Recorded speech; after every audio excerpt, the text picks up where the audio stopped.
information just in relation to the event. We will be recording the session, as you've just heard. There are closed captions that you're able to use. So if you do want to use that facility, please do use that from the bar that will be at the bottom of your screen, which will give you that option. We will be sharing the recordings and transcripts post-event, as well as the slides. So I'm going to start us off today. Absolutely delighted to welcome you all to our 49th Student Experience Experts meeting.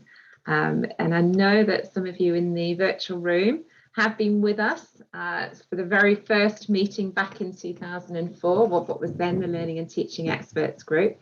But it's fantastic to welcome new members to the meeting today and to the group. If you're not already subscribed to our mailing list, please do make a note of that URL. It's always useful just to keep in touch with the news that we send out in relation to the group, and also keeps you informed around the meetings that we hold for this group. We usually hold 2 meetings a year, one in April with a spring theme and one in autumn in October. And for many years we held them in Birmingham, and I'm really hoping that for our 50th meeting we'll be able to get back to the studio in Birmingham and have our next meeting there as a celebratory 50th meeting of the group. But today, delighted to welcome you all online. We've got a tea and coffee virtual break at 11:15. Our lunch breaks at 12:30, and we'll be closing at 3. So you're able to pop in and out and fit that around your busy schedules. Please do tweet. We're using the hashtag of Jisc Experts22 for the meeting, and it's always great to be able to share the reflections and the links that are coming out from the meeting with the wider community. And as I've mentioned earlier, we will be gathering your views in an online evaluation form, but also sharing the presentations from today's event. Now, I'm just going to give you a very brief outline of what we do as part of the experts group and a few updates from Jisc before we get into the programme for the day. But this group has been very influential in informing the direction of Jisc's activities since 2004 in relation to learning and teaching and the student experience, and it continues to do so, as we'll be hearing from some of the activities I'll share with you shortly. You really do provide a valuable steer to make sure that our work that we do in Jisc in this area is relevant to the community and also supports you with the requirements that you have in taking forward the digital agenda within your college or within your university. And you really are and have been champions for our student experience work in Jisc.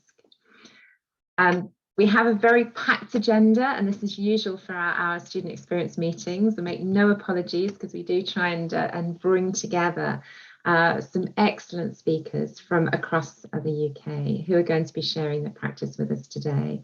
I'm really delighted that we're going to be hearing from Professor Ali Omalini from the University of Portsmouth, sharing his work on redesigning for blended and collective learning at scale. We have got an excellent panel. I'm really excited that Niam Ernie, our MD for Higher Education Research, is going to be joining us to chair that panel with experts from both further and higher education, and posing the question around what does digital transformation look like in your college and university. I'm really hoping that you as well will be able to share your views around that. As we know, it's a key topic and a key theme that keeps cropping up from the sector. Breaking for lunch, and after lunch we're going to be hearing from Sebastian May, Student Experience Lead at the University of Arts London. He's going to be sharing his research into developing the student experience online and some of the learning that he has from the work he's been doing to date. At 2, we're going to be hearing from Dr. Elsa Crum, QAA's Director of Membership, Quality and Enhancement Standards, and sharing the lessons learned from their recent research into looking at the shift from online and hybrid learning and teaching. And then finally, always a highlight of the day, we're going to be hearing from our member showcase sessions, and really delighted to be welcoming back the team from ELISIG. Those of you familiar with the work of this group remember that our student experience research was a very core part of many years of research Jisc has been doing in the space, and really delighted to be able to support ELISIG with that work as well. We're going to be hearing from Sue Atwell on the National Centre for AI in Tertiary Education that Jisc leads on, and some lessons learned from current online learning, teaching and supporting students and staff from Rita at De Montfort University. So a full and packed day. And as always, it's always good to get your views. I'm hoping that you'll be active participants throughout the day. We're in the meeting format, so we are able to take the mic if people would like to share their views and join in the discussion. And of course, we also have the chat function. But to start us off, I'd really like to encourage you to think about what one thing you're hoping of taking away from today's meeting, and to share that with us in the chat pane. And I'm hoping it's going to be more than one thing, but so we'll give you the task of one thing to start off with. So very briefly, before I hand over to our first keynote, just a few updates from the work we've been doing within Jisc that are particularly relevant to this group, as your work has informed and shaped a lot of these areas. Our building digital capability work, of course, you've had a very key part in informing over the years. And we're really delighted to be working with Lou McGill, who is reviewing and updating our digital capability frameworks and role profiles. And that's in consultation with the community and with professional associations that helped us work through those role profiles when we initially published them. We're going to be updating publishing the newly updated profiles in September 2022. And to inform that work, we're really encouraging you to contribute to the review by completing the short survey. I will put that link into the chat shortly. So please do participate. We'd really like to hear how you have been using the framework, how you've been using those role profiles to help support the development of staff and student digital skills within your college or university. And please do get in touch with Lou if you'd like more information on that.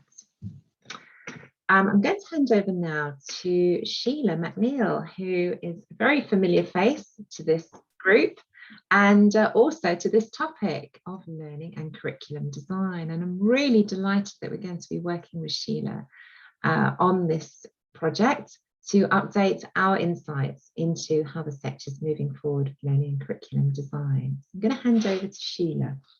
Okay, I don't know if my video is working, but I'll just try it. But morning, everyone. I'm delighted to be with you. And yeah, very excited. I've been grinning from ear to ear since Sarah got in touch with me about this. So along with Helen Beetham, we're going to have a review of learning and curriculum design, which I think is really timely and obviously really pertinent to this group as well. So on the slide there, you can see an outline of what we're doing. Quite similar to the work that Jill, I know Jill's here today as well, Jill Farrell did around assessment and feedback, but we really want to find out, you know, what's been happening. I mean, over the last 18 months, we did this massive pivot, but where did we actually pivot to? And where have we pivoted to now? Where have we stopped, or have we just spun back round to where we were at the beginning?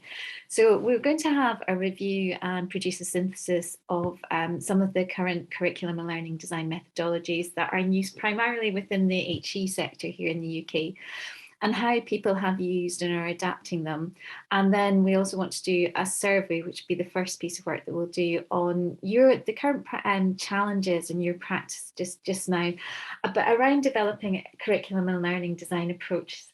I think over the last, well, it's no more than 18 months now, it's now 2.5 years, but certainly with lockdown, there was a huge cultural shift. You know, everyone had to think far more explicitly about learning and curriculum design, because the places where we were delivering teaching and learning changed significantly. But what impact is that actually having now on practice? And how is that making us rethink design, or how are we changing and adapting the support that we're giving for design and curriculum? curriculum and learning design, and what are people, what's actually working and what's ahead of us if we are moving to a more hybrid form of learning and teaching. What are the challenges around about that? I think we're all learning that just now. It's a new area.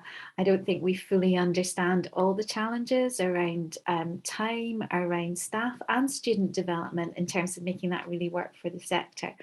But also the other thing we want to gather from you, and I think this group's going to be really important in helping us do this, is to get some examples of good practice from across the sector that are illustrating what's actually working just now, and what you're doing and what you're planning to do in the future that will help not only learning and curriculum design, but also the wider digital capabilities of staff and students as we all move forward together into whatever this world is now. I'm not going to say that N word because I don't know what that is now, but we will be sending out more information, starting with the survey. But in the meantime, if there's anything that you are doing or you know of and you think would be useful for this review, then please do get in touch with me. My email address is there, and that would be great. Love to hear from you. And also, if you want to share any of the work that you're doing, then again, do get in touch, and we'll try and get you into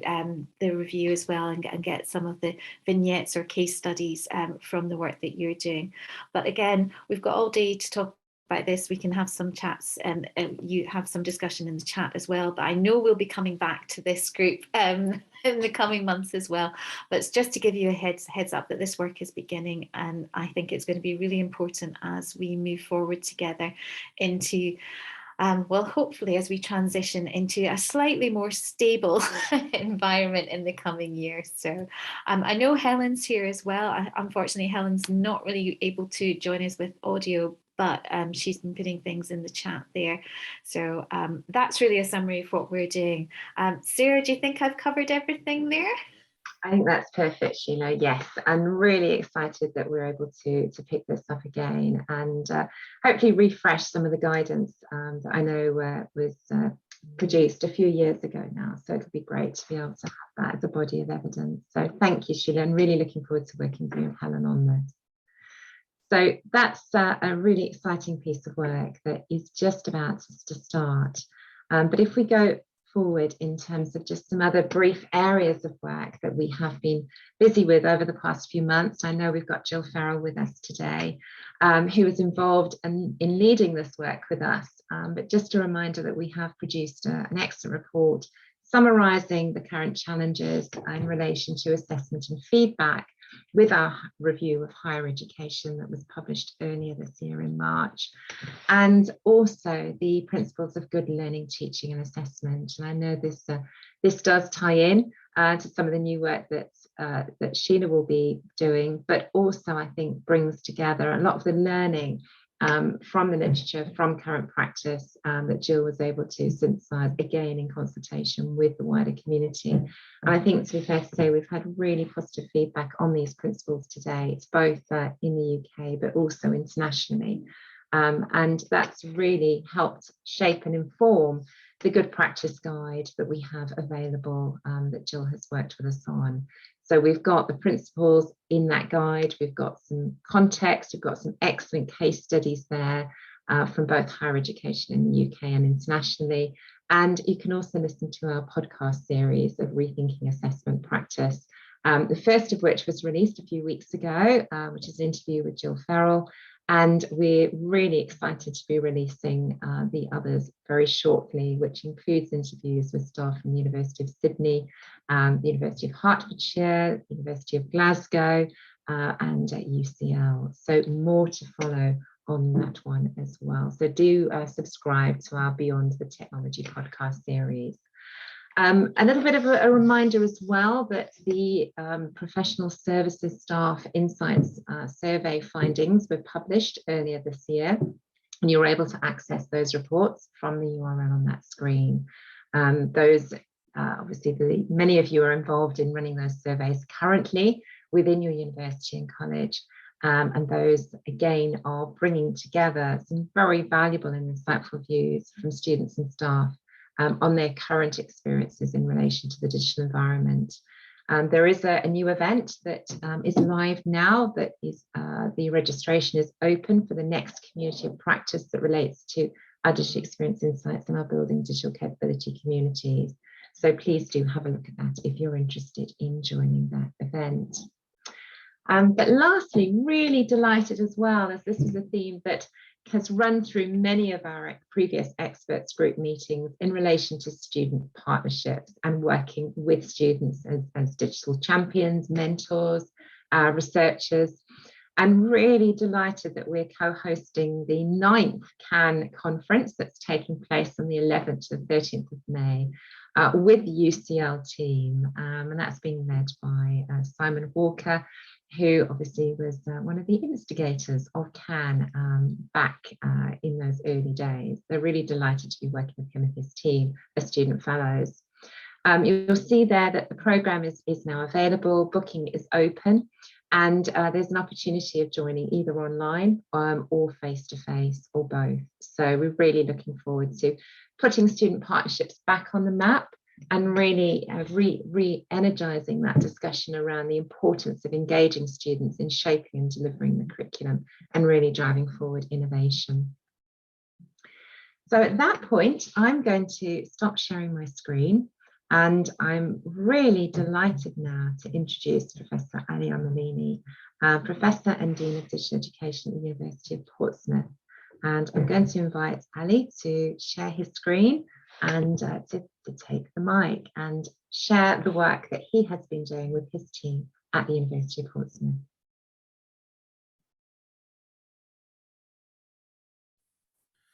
Thank you, Sarah. I hope you can hear me all right. Thank you.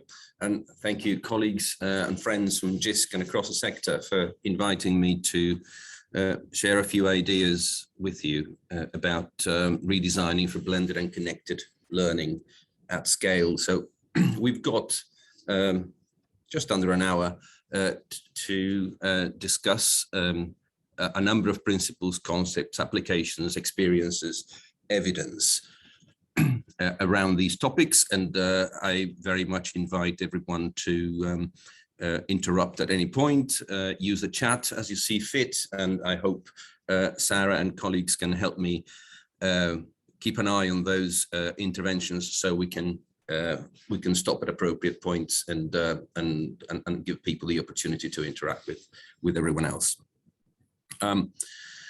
So I've got plan for you today. We are going to start with some principles. Some of those principles have something to do with COVID and the practices during that period, but most of them do not. Hopefully we can use those principles beyond the pandemic, as we did prior to it and during it. I will then move on to the active blended learning story and how that panned out at my previous university, the University of Northampton, where I was Dean of Learning and Teaching, and where I worked from 2012 to 2020. Then I will move on to what's often referred to as the pivot to emergency remote teaching, at which point I will introduce a future-focused digital success plan for learning and teaching at Portsmouth. And then I will move on to possible scenarios for HE beyond the pandemic. So that's a plan. I will kick off with five basic principles that may sound or may be familiar to many of you. Some of them are pretty obvious, others may sound a bit controversial, we'll see. So a good way to design for effective learning is to redesign. And this is based on Bill Sinzer's claim about good writing. A good way to write is to rewrite. Well, a good way to design for learning is to redesign.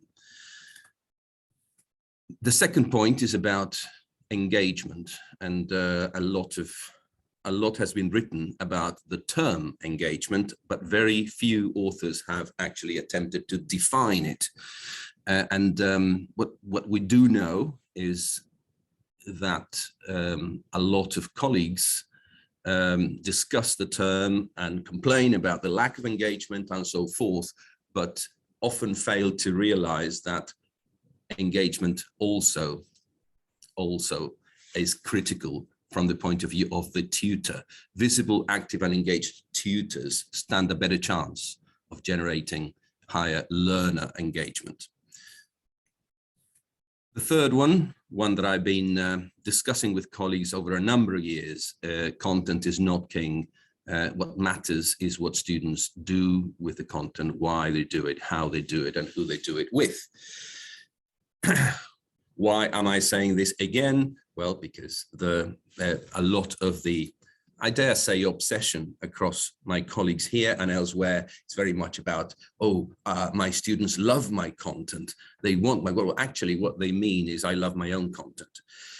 So we need to really focus on the active learning side of things. What is it that matters? The content itself or how we use it? And that's what that principle is about.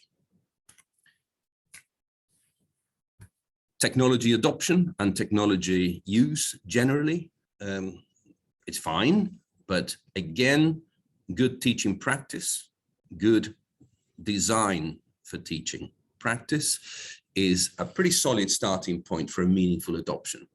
Let's get the basics right and let's use the toys and the technologies and any other tools in a way that supports that good teaching practice. And finally, there are many things we can do with, in, on, or about learning, but we cannot deliver it. And this is because this might be culturally influenced, but if you attempt to say something like deliver learning in languages such as my own, which is Spanish, or indeed in Portuguese or Italian or French, it doesn't really work very well at all. I would argue it doesn't work in English either. So we can do many things about learning, but we cannot deliver it. I'll go back to that in a moment, but those who can teach and those who can't deliver content. The amount of confusion or possibly uses of inappropriate narratives around delivering content is staggering. I hear that from people across different roles, not just academic roles in the sector. I put it to them time and time again that if we confuse such concepts, teaching or delivering content, then we are devaluing the teaching profession and we are trivializing the learning process. We do not deliver content, we teach. Unless, of course, we want that. And if we want that, well, that's a different proposition altogether. This is not what universities are about, nor is this. So again, colleagues, we teach, we do not deliver content to students, regardless of the technologies used, regardless of the mode of study. And a final thing on this point is technology enhanced learning, another used, overused and abused term. Do we talk about pencil enhanced learning or book enabled learning? So why do we get so obsessed with technology enhanced learning? Actually, pens, pencils, paper, books, and so on are pretty solid, well-established, powerful technologies. Well, let's think again about TEL, and let's reassess whether we need to use such terms. Active learning, using a very old but very useful quote, involves students in doing things, but also in thinking about what they do. Very often we tend to forget the second part of this, and it's worth considering both sides of the definition. Active learning is not only about doing. It's about reflecting, it's about reapplying, it's about getting it wrong, thinking about why we got it wrong, and then getting it right again.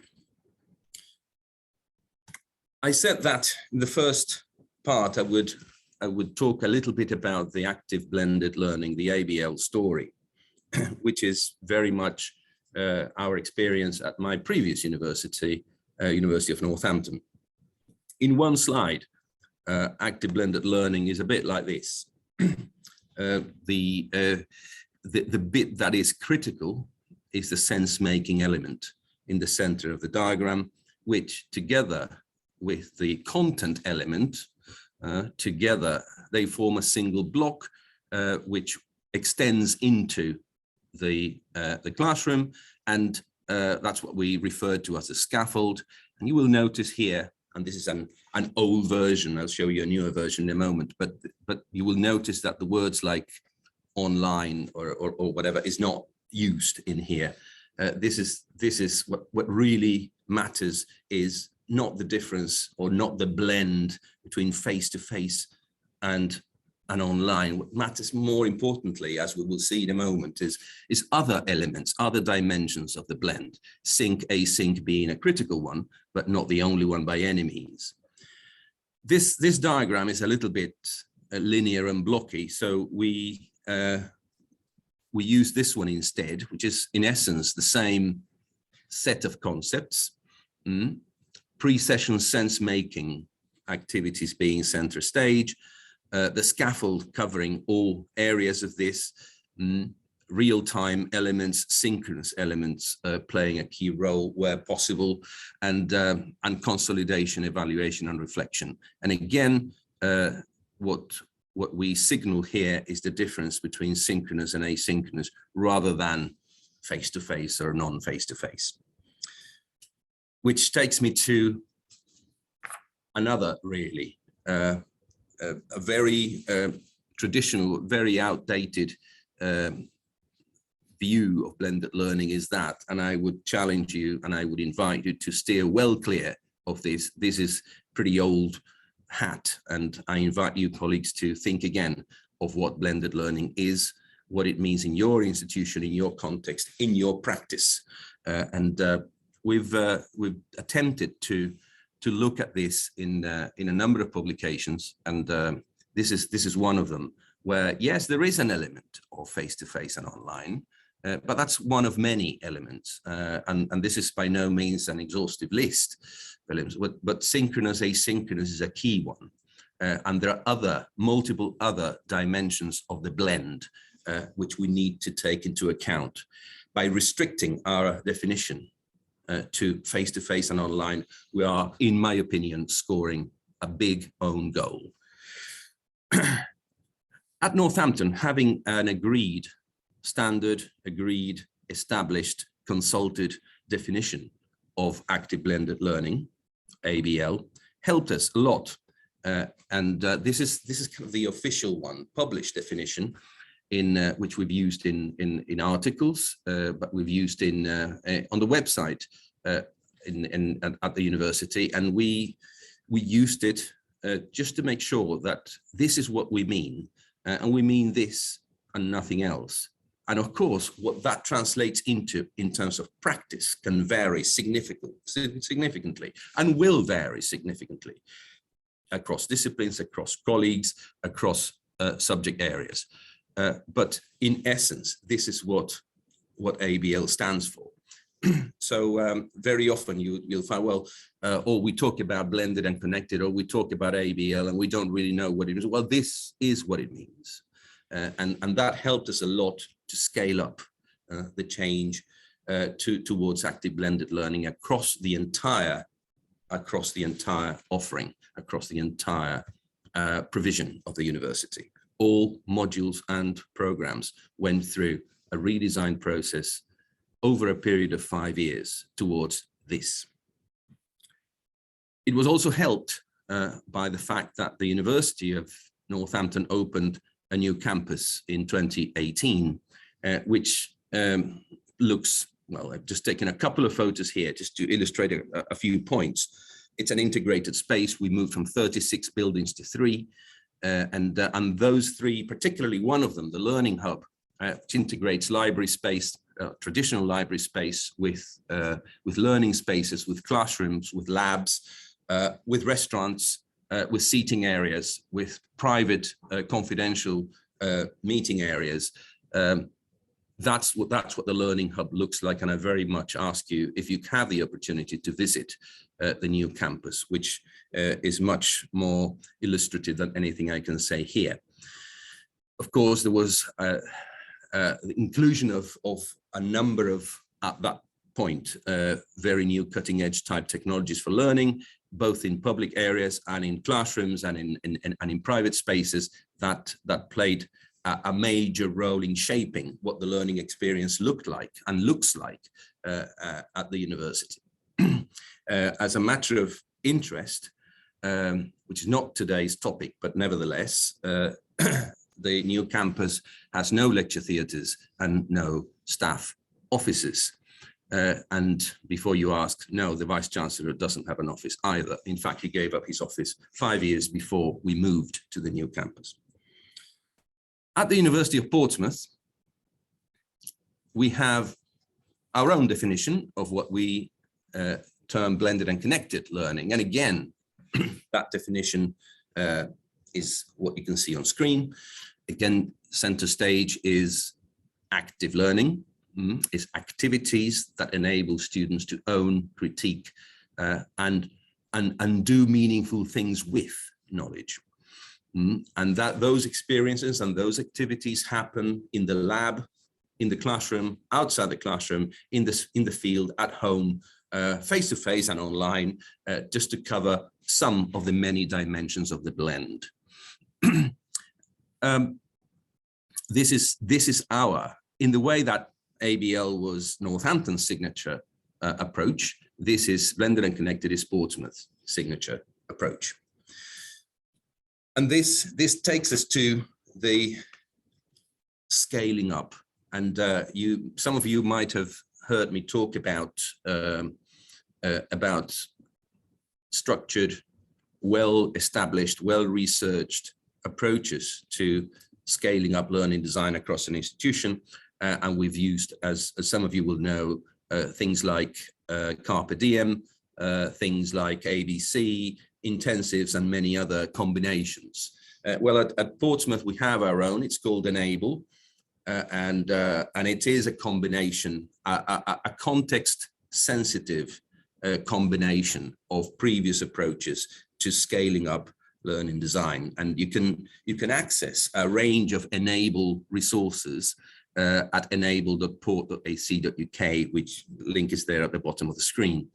And in essence, it combines key elements of ABC and Carpe Diem in a way that is relevant and purposeful and addresses the challenges that we face at Portsmouth today. This, again, is not necessarily attached to or linked to COVID. Not at all. This is a challenge that pre-existed COVID and is still very much on the table today. Perhaps at some other point in the discussion, we can go a little deeper into how Enable works and how it compares with previous approaches and how it takes learning design forward across disciplines in a flexible, participant-centered way, including the participation of employers, students, external academic partners, and of course, the course teams. A few references on active blended learning and blended and connected, which I will leave with Sarah for later dissemination. It's probably worth thinking a little bit about the pivot to emergency remote teaching and what that meant for us and for the sector, for our colleagues, for our students. And in that vein, I'd like to kick off by saying, well, at the University of Northampton, ABL was perhaps an unexpected and most welcome preparation for emergency remote teaching. The work that had taken place, particularly between 2014 and 2020, gave the university a pretty solid starting point to face the challenges when the pandemic hit. So ABL proved to put colleagues and students at an advantage. Emergency professional development, EPD, emerged as a requirement, as something we had to put in place urgently, pretty much overnight in March 2020, as was the case across the sector. And an interesting anecdote from there is that by far the most popular online workshop that we offered from March 2020 onwards was lesson planning for academics, and that speaks volumes about a number of things that we could go into if people like, but particularly the notion that so many of the attendees didn't know what a lesson plan was. That's pretty much book one, page one, item one in any teacher training course. Well, people were not aware of what a lesson plan was, or what that looked like, and that's why they found the lesson planning workshop so useful. The pivot would have been rather painful without both of the above, without the ABL preparation and without the emergency professional development approach that we took at the point of March 2020. This one will give you an opportunity to practice your Spanish on the right-hand side. So what you've got there is 1970. I'm going to dictate my notes. 1990, I'm going to give you photocopies of my notes. 2010, I'm going to give you a PowerPoint with my notes. 2019, I'm going to share my notes on a drive. We've got changes of technologies, significant ones over the decades, but not real changes in teaching, not real changes in approaches to teaching. And that is something we continue to see across the sector today. And we need to tackle it. There is extensive literature on this. Many higher education tutors appear to learn about teaching as they teach. Others confuse things like professional recognition with a teaching qualification. They are not the same things. Being a fellow does not qualify someone as a teacher. Learning online practices as they were implementing them, sometimes because of necessity, sometimes because that's how it happened. Emergency remote teaching suddenly provided an opportunity to learn about pedagogy. And that is what triggered EPD, or emergency professional development. So let me map those things in a way that is probably a little bit more visually appealing. If we look at change in a higher education institution on the basis of three big areas, or three big types: responsive reactive, developmental incremental, and radical innovative. Responsive reactive, something happens, you respond to it.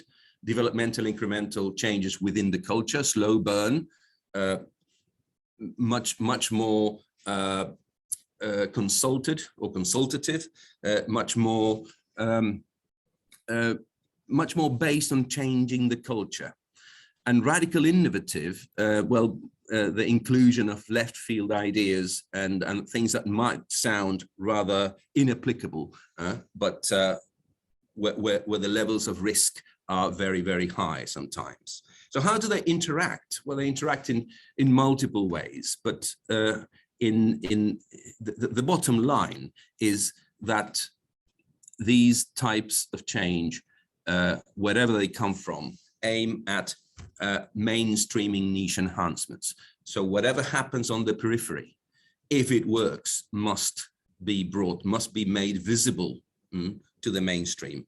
Colleagues across the institution or the sector should be able to access, evaluate, and apply those innovations, those changes, those responses and then turn them into business as usual, if appropriate.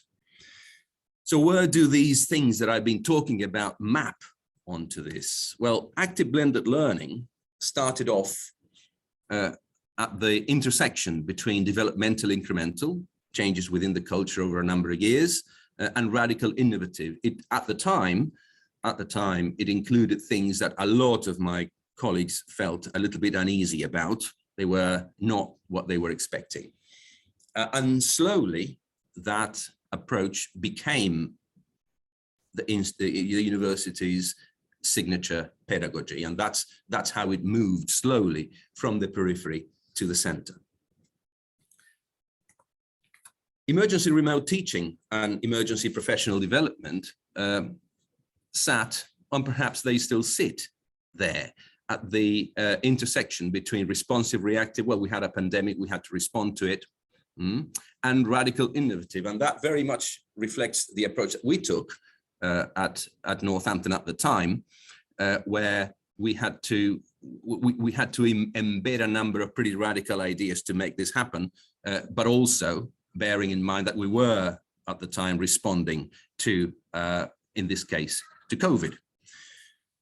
And finally, blended and connected at Portsmouth, the intention is to bring it straight into the center, capitalizing on earlier experiences, pre-pandemic experiences of blended and connected, partially, and other similar experiences across the sector, including the ABL one and others that had already been partly embedded and were at different stages of maturity.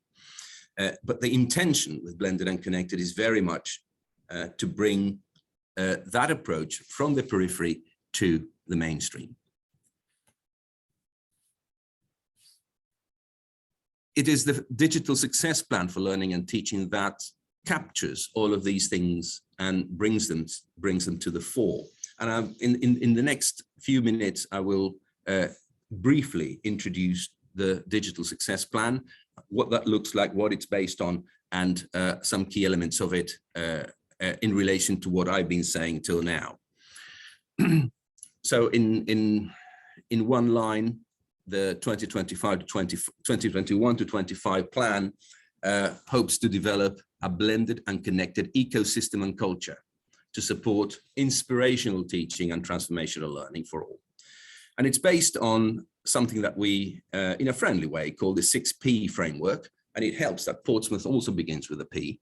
So the 6 Ps are listed there, and they interact in multiple ways. The mirror part of this to the right-hand side is the, if you like, the infrastructure element of the 6P framework, or the IT element of this, which can be the subject of a conversation for a different day. But these are the 6 Ps that matter to us at this point. And you will notice, colleagues, that there is a reference to digital, but there's a tiny reference. Digital by design, key, very important, but it is not, this is a digital plan where the word digital is not really in your face. It is one element of many. In essence, this is a plan about good teaching practice. There are some elements of the plan that I wanted to highlight to you without boring you with the detail. There are a few things that are listed here, particularly those. And there is, in the first of the lines highlighted there, I made a point of resisting a pivot back to normal, resisting the forgetfulness that we tend to have in the sector. I'm desperate to go back to what I used to do before, go back to the classroom, go back to pre-March 2020. There is a risk that can still happen, but the hope through the blended and connected agenda, through the digital plan, is to capitalize on the things that we've learned and design a new approach, which is what we're in the middle of right now. There are many other elements here that I will not bore you with today, but the central point is this idea of pedagogic redesign that should look forward rather than look backwards. There are 5 aims in the plan. The first 2 I've very pedagogically driven, redesign for blended and connected, redesign assessments, particularly rethinking our, in some areas in particular, rethinking our dependency on exams and being a bit more creative around that. That's a perennial problem across this university and across the sector. The third one is about online learning provision. The fourth one is about aligning digital learning opportunities to the research themes of the university as additional credit. And the fifth aim is in essence the implementation of a much more comprehensive approach to analytics to enhance engagement, retention, progression, and completion. It won't escape you, colleagues, that I haven't yet mentioned this. As a colleague, a very senior colleague from the sector told me once, well, this is, as you know, we're having to do this by necessity rather than choice. And what she meant is this is not, we know it's not very good on a number of levels. We know we can be creative and make it as good as it can be, but this is not a preferred approach. It's a necessity right now, not our choice. And at Portsmouth, and this predates my arrival, the position was and continues to be, if you can avoid it, avoid it. Do not mix the two. And this is again, possibly the subject of another conversation with you all about the pros and cons of and what good practice looks like in a high-flex synchronous environment. You will notice where high-flex is in here. So if you look at high-flex classrooms, they are right here at the top, at the peak of inflated expectations. Hardly a surprise. The expectation is that it will drop. It probably is already dropping or has dropped a bit. And we might discuss the extent to which we might or might not be able to achieve a plateau of productivity with it in a few years' time. A few reflections so that we give colleagues ample opportunities for discussion and afterwards, but a few reflections on post-COVID scenarios. If we look at a grid of synchronicity and proximity, by which I refer to as physical proximity, traditionally, higher education institutions operate in the bottom left quadrant. So that's, of course, I'm not talking about scenarios like the OU and similar, but I'm talking about traditional campus-based universities. They operate mainly in the bottom left with various types of activities across the other three quadrants. Now, that is likely, and it has already changed quite dramatically. If we continue using the same approach of synchronicity and proximity, we are finding that both staff and students are arguing for lower synchronicity and lower proximity. It was all very good to claim and to be very vocal about, oh, we want to return to campus. We want to see students and staff face to face and have this personal interaction, and that's true. And yet, when you start doing that again, there's a bit of a pushback and say, well, actually, there were certain things about doing things remotely that I want to keep. In fact, there are many things that I want to keep. And that calls for a pretty significant rethink of things like real estate. Are we using the physical spaces in the best possible way? This takes us back to my point earlier about the Northampton new campus. Are we using time effectively for real-time teaching? Are we doing what our students and what our colleagues think is best in the context? And that debate is ongoing at my university and elsewhere, particularly because people have found, colleagues and students have found benefit in a different conceptualization of blend. And that includes physical spaces, it includes virtual spaces. It might be that we need to continue to do all four things in the diagram, but shifting slightly towards the top right. And we need to do all four things better than we've been doing so far, but particularly for campus-based institutions, rethink what we're doing in the ways that we did not used to do prior to COVID.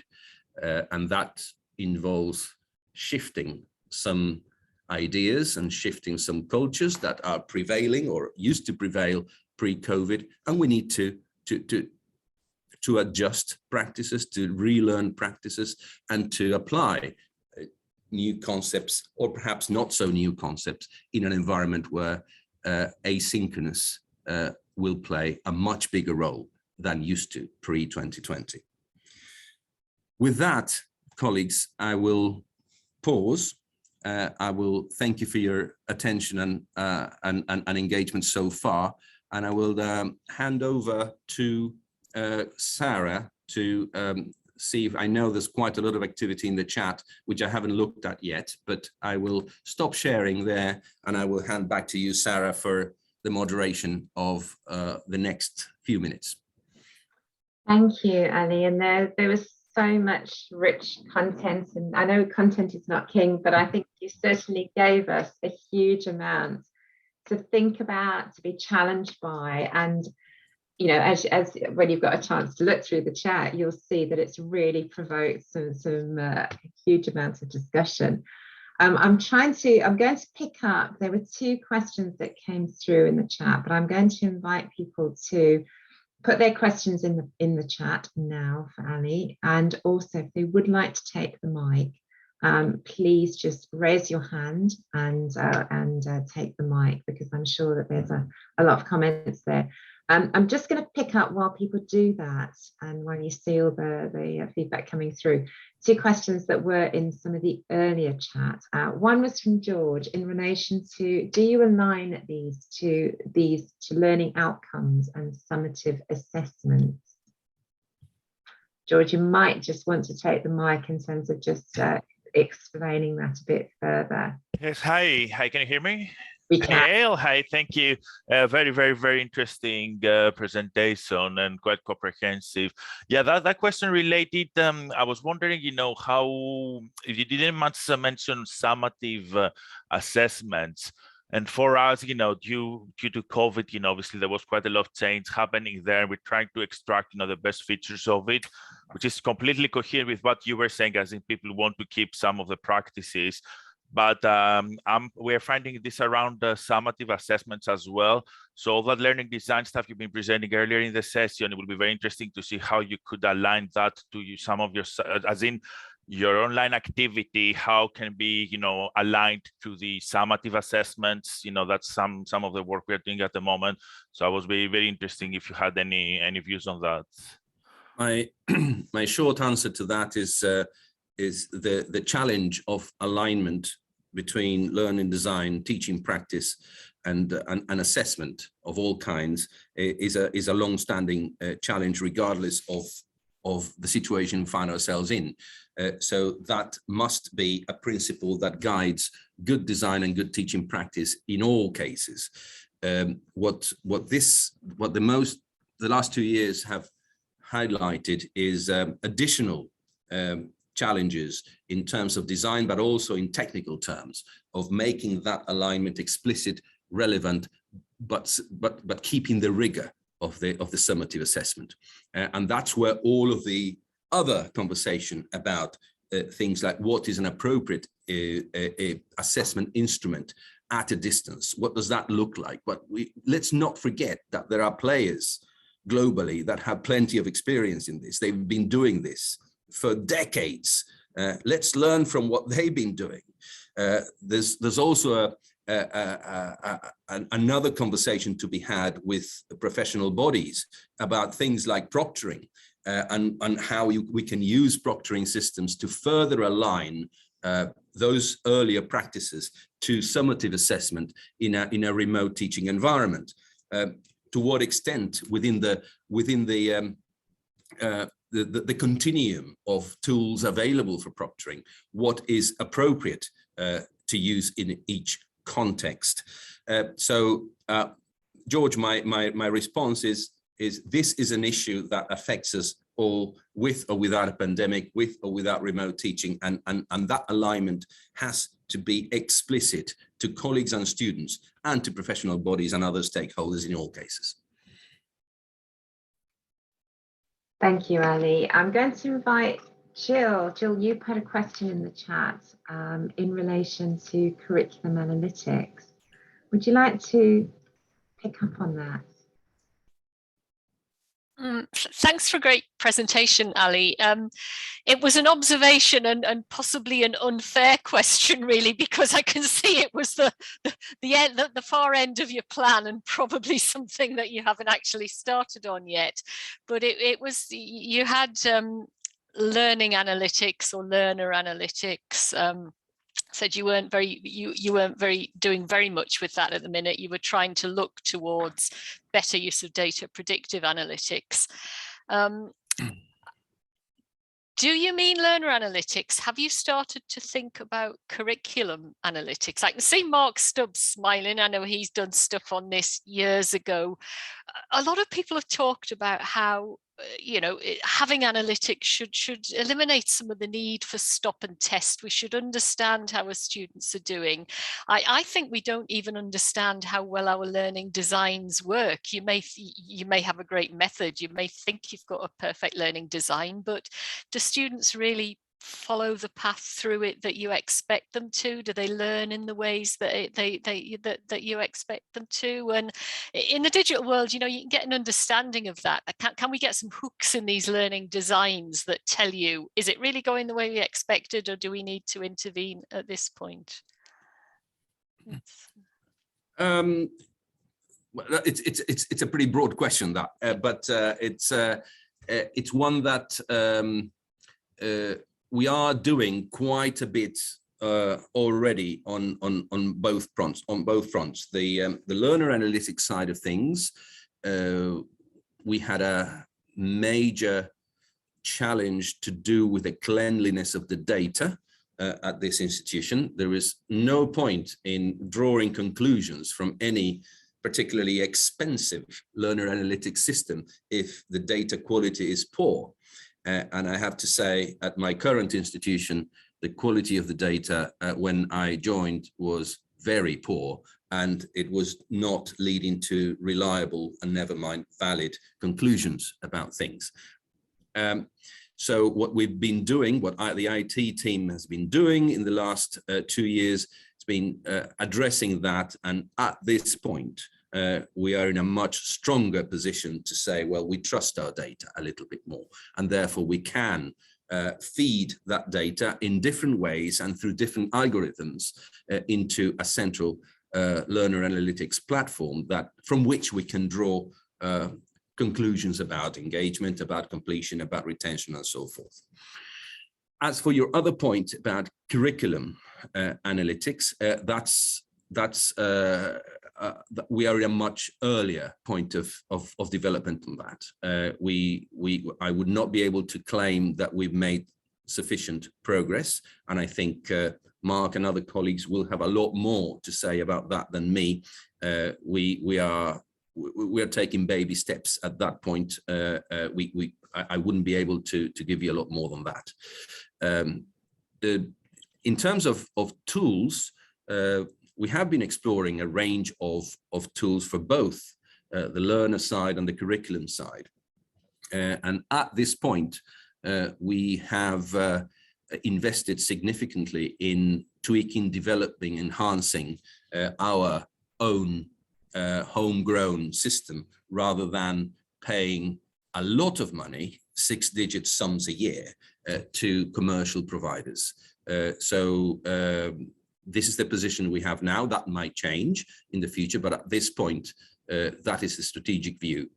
We do not want to go down the commercial route at this point. I'd love to see somebody that could kind of find the magical formula for tying this data to at least threshold concepts.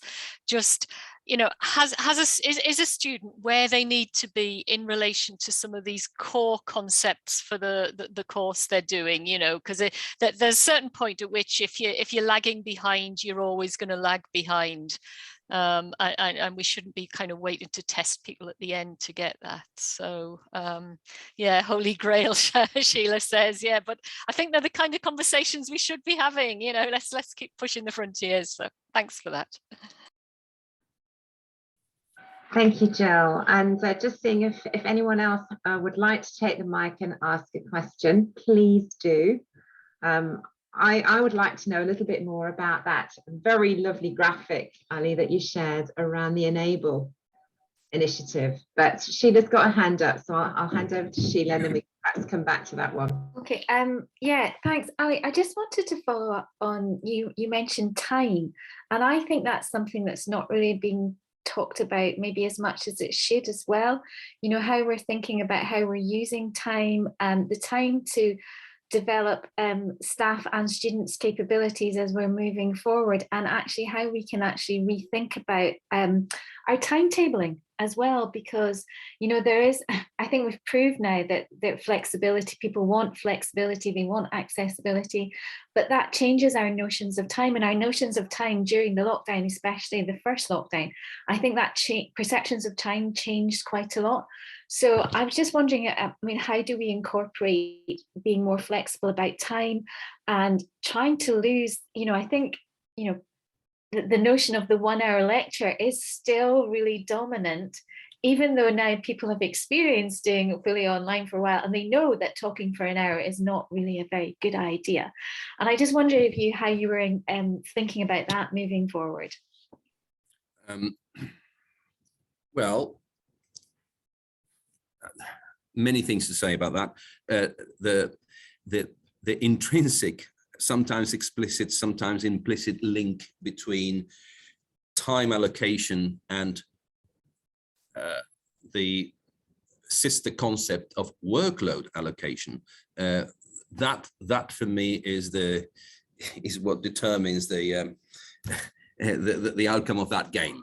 The moment we continue to use certain views on workload allocation that determine what counts and what doesn't on the basis of, say, preparation, delivery, as they call it. I hate delivery, but that's the word that is used in professional services circles. Preparation, delivery, evaluation, assessment, marking, and that's how we count. Then I think we've got a problem, and I'm nowhere near offering a solution to that problem, but I do know where the problem lies, and it seems that for campus-based universities, at least, there is a temptation and there is almost an urge to return to a situation where, well, let's count in the way that we used to count. And well, if by any chance you're doing online sessions, well, that's a 1 hour lecture. So we just equate one to the other, and we count that hour as your work as part of your workload allocation. And it's rather more nuanced than that. It's rather more complex and multi-layered than that. And I think I'm not giving you a straight solution or answer to this, but I am trying to express that I'm equally frustrated with the challenges that we've got with time, and what flexible actually means for us as members of staff and for students. And as we move to new approaches and new ways of working with our students, we need to revisit workload allocation. Otherwise, the old models will prevail. Yeah, no, I wasn't expecting you to have an answer, Ali, and I think you've hit the nail on the head there, because I think that's an emerging issue, but I think in some ways it can be a bit of an elephant in the room. in that it's much more comfortable, as you say, for people to go back to old ways of doing things because everyone's comfortable with that. But I don't think as a sector we can actually do that, because we're shortchanging everyone if we do that. So yeah, just really interested to get your opinion on that. Thank you. Thank you, Sheila. So Ellie, did you want to say a little bit more about Enable? Yeah, sure.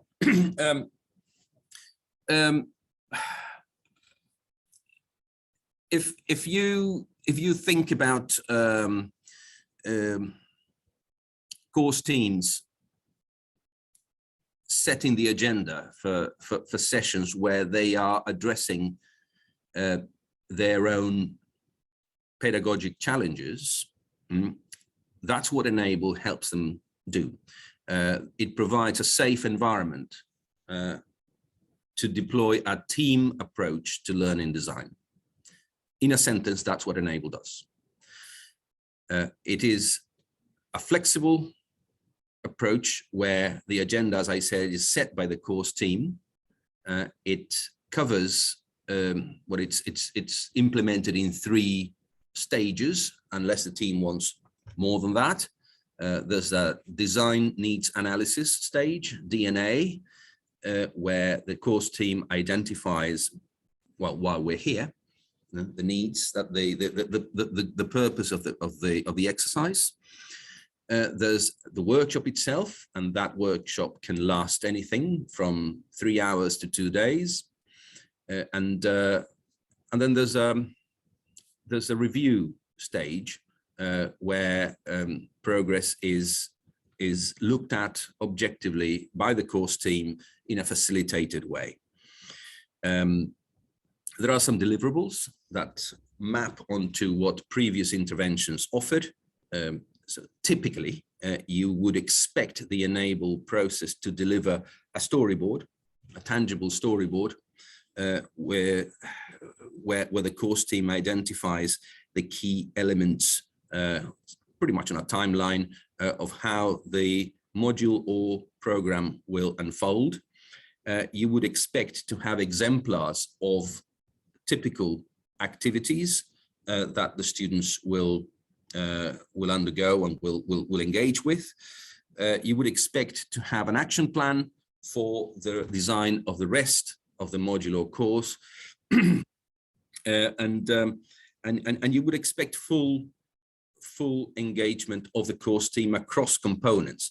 So rather than Sarah teaches module 1, I teach module 2, Mark teaches module 3, you would expect an integrated team approach to the entire course. And bear in mind that Enable operates both at module level and at program level. So you can have module level enabled workshops and program level enabled workshops. And I know that colleagues at the different institutions represented today will have versions of this in operation. And what we've done is we've captured bits of what we know from research and practice, and we've integrated that into what we think helps people write a good storyboard, what helps people write a good learning activity, what helps people adapt what they already have from previous designs into sort of forward-looking design for learning that operates in different modes of study. We use Enable extensively for the design of campus-based as well as online courses, and we use Enable not as at the moment anyway, not as a compulsory thing, but as something that course teams approach the faculty learning designers or centrally to enhance and to adjust and to review the practices. It is a very participant-centered, team-based approach to learning design.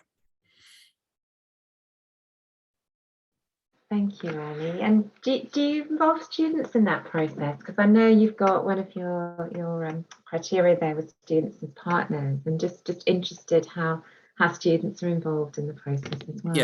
Yes, students are invited to take part in all 3 stages, and experiences vary from students who are extraordinarily helpful, and they have a passion for shaping the course, all the way through to students who take part because there's a free lunch and the input is minimal or non-existent, or frankly not very helpful. So we've had all forms of student input, but generally I would say we always invite them. Very often we succeed in bringing one or two of the relevant students into the sessions, and we also invite other stakeholders, sometimes professional body representatives, depending on the discipline, sometimes employers, not necessarily for the whole workshop, but for relevant parts of it, and they provide useful insights. A good example would be getting any external stakeholder to pretend they are playing the role of a student and doing a real activity in real time, and getting their feedback on how that activity feels. How is it clear what I'm being asked to do? Does it make any sense? Is it of any use? And having completely external views on that is very, very helpful. So the participation of such other external partners is most welcome. I think that's a really valuable point there, Annie, you're getting those different perspectives like you brought in to those conversations. And you've mentioned professional associations, employers. Again, working in partnership with those is really important in co-designing that process. I'm going to give a very last opportunity for anyone to raise any further questions with Annie. I know that there is so much great discussion going on in the chat, Annie, that hopefully you've got time to have a read through during the course of the meeting. But an absolutely fantastic presentation, really engaging, and so much there, I think, to provoke ideas and conversations for people to take back into their own practice. So I would invite everyone to give to Annie a virtual round of applause. Thank you, Jill, I know, and thank you, Sheena. I know everyone's using those icons. But thank you, Annie, that was brilliant. And I know that a lot of people will be following up the Enable link as well that you shared with us. I'm going to then stop the recording there for the moment. We are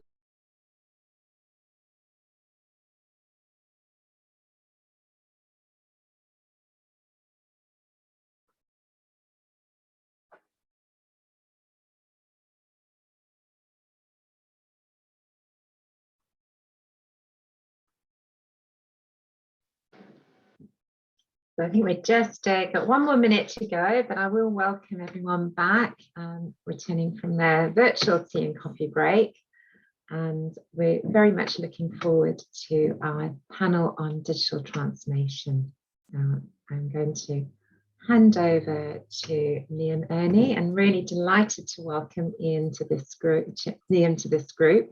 Liam is our Managing Director for Higher Education and Research, as well as Executive Director for Digital Resources in Jisc. And really delighted to have Liam with us today to chair the panel. So I'm going to hand over to Liam.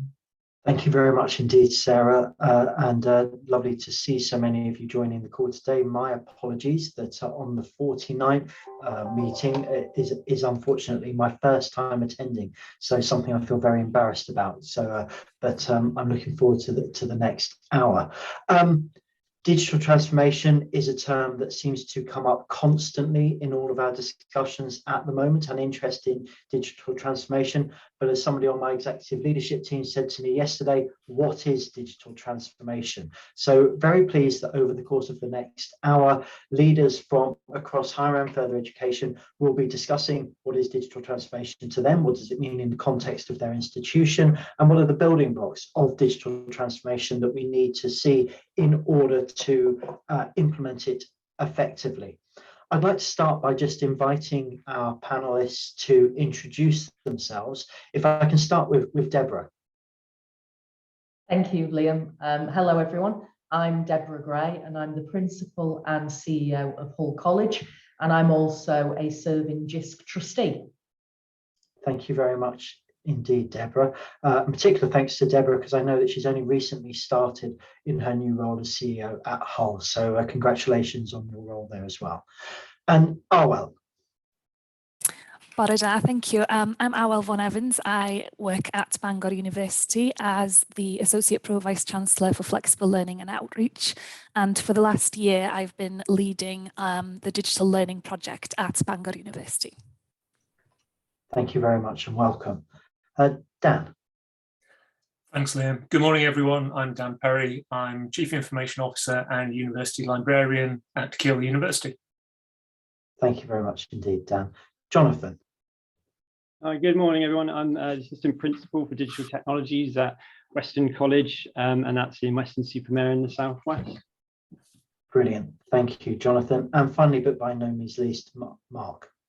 Hi, everyone. I'm Mark Stubbs, Professor and Assistant Director, and I've been responsible for Manchester Metropolitan University's Learning and Research Technologies for a good few years now.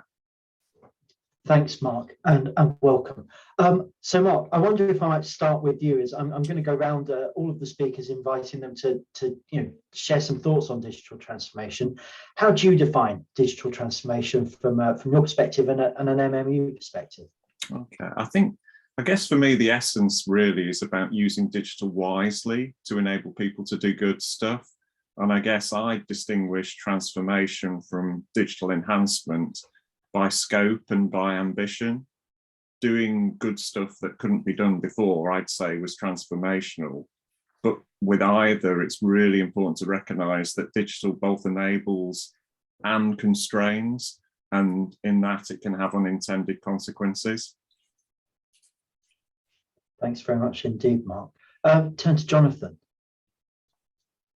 Yeah, so I suppose from an organisational level, I'd say digital transformation is, for me, a process which we leverage, I suppose, proven technologies to create greater value for the organisation, stakeholders, so for us, our employers, our communities, and I suppose ultimately our customers, our learners, those that we're trying to educate and train. And I think in terms of the value aspect, I think it depends on the perspective, but clearly digital transformation needs to create value for us as an organisation. Why do it? And quite often, I suppose the traditional view there might be around financial or business growth. How is it enabling us to perhaps reach new markets or train more people, reach and teach, extend our reach and teach? But I think the point I would add into it really is in terms of the scope. I would say for digital transformation requires a wider view of how technology affects greater change across an organisation and the society that we work with. So perhaps rethinking how we deliver education and training, but also how it's helping with some of those key agendas like sustainability and inclusion as well. So it's about that kind of holistic view of transformation across the organisation in terms of the value that we create. So that's how I define it, I think. Yeah.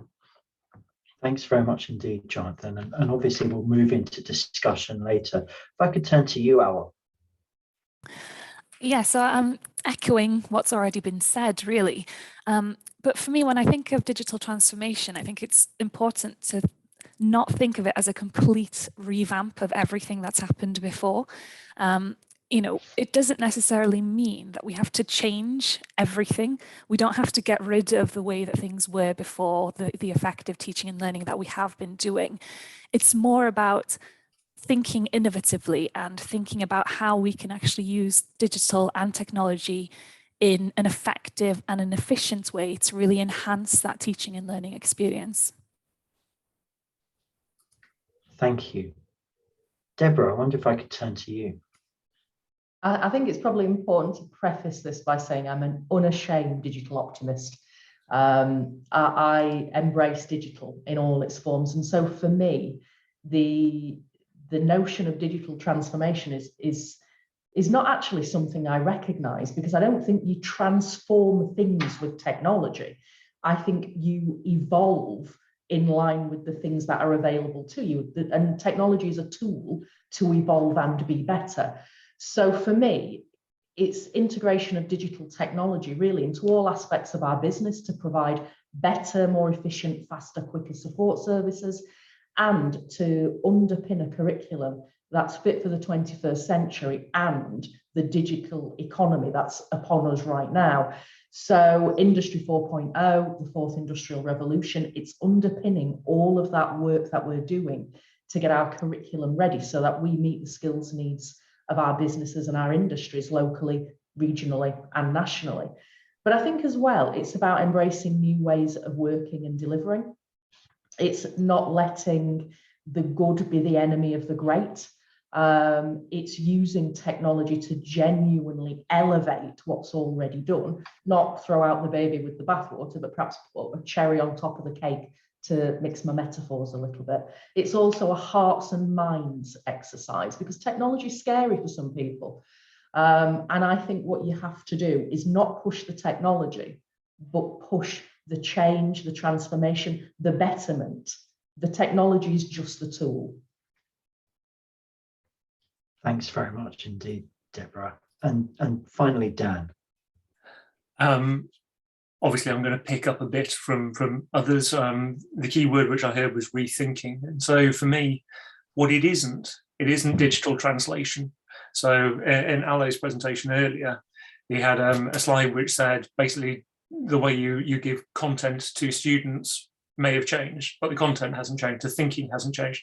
So for me, it's about looking at what we want to achieve and what we can now do using digital to allow us to do that better. So it's not just about doing the same thing using technology. It's not a tech thing. It's about, right, how do we actually embed this? So for me, again, it's kind of slightly been said, it's a culture change as much as a technology change. And I think one of the challenges is that universities don't really, well, sometimes, I won't say all universities, but sometimes they don't consider the impact on traditional, say, governance and project and speed and all those things. So for me, transformation isn't just the one specific, oh, this is a project to do X. It is about that complete change in the way that we look at things. How do we explore opportunities? How do we do innovation faster and better? Do we need to do big waterfall projects? When do we need to do those? So it's a combination of looking at what's possible, deciding how you drag it in, and then looking at the best way to achieve it. Okay, thank you all very much indeed. And already I think some of the themes that are going to come out here, that it's not just about technology, there's culture, there's process, there's people very much at the heart of this coming to the fore. Something that I was really interested, I think the next question that we put to you all was around how does it manifest itself within the institution? And having asked all of you about your own personal definition of digital transformation, I'm quite interested in whether there's any rupture between your personal definitions of digital transformation and how it's perceived and what it means to your institution, and how you're managing any of that. And some of you, I suppose, may be able to define for your institutions what digital transformation means in that context. Does anyone want to pick up on that particular question? Yeah, I can jump in from Western College perspective on that one.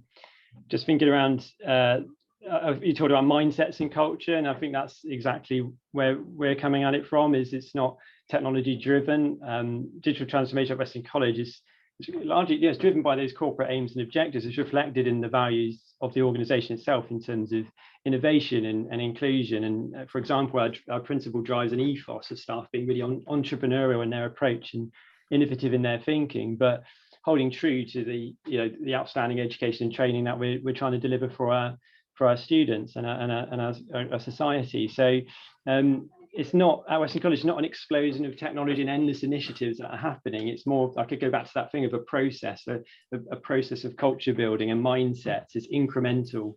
It's something that's sustainable and is holistic as well. It's across business and curriculum as well. It's not specifically leveraged at the curriculum side. It's the whole college community. And I think, again, going back to the culture aspect, and I think you do need that dusting of experimentation and creativity in there, as well as a level of resilience. I think Deborah mentioned about the different technologies coming along at different points in that timeline and being able to analyze that and think, okay, what's proven to have perhaps some real impact here that we could utilize to create more value in what we do as an organization. So in reality, yeah, it's less about the technology, more about mindsets in that sense. So yeah, that's where what it looks like, how it manifests at Western. Coming in from the sort of Manchester Met perspective, I think it's really interesting to reflect on the difference between planned and forced transformation. 11 years ago, we kind of recognized that perceptions of course organization were really impacting on student satisfaction.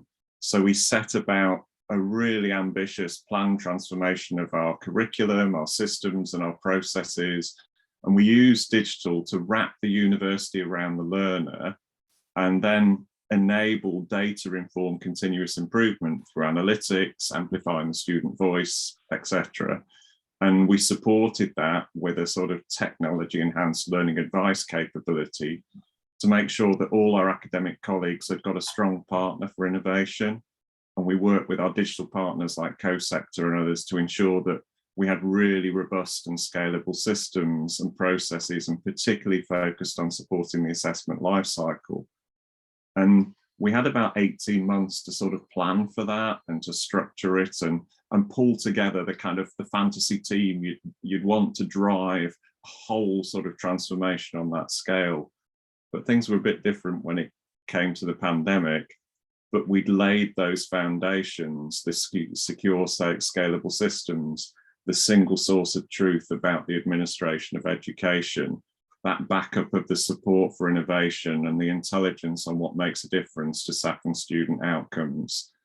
And we had the kind of mature identity management, the helpline capabilities, the cybersecurity stuff. So we had important building blocks in place from that planned transformation when it came to the forced one. Thank you. Are there other colleagues who'd like to comment on that question from the institutional perspective?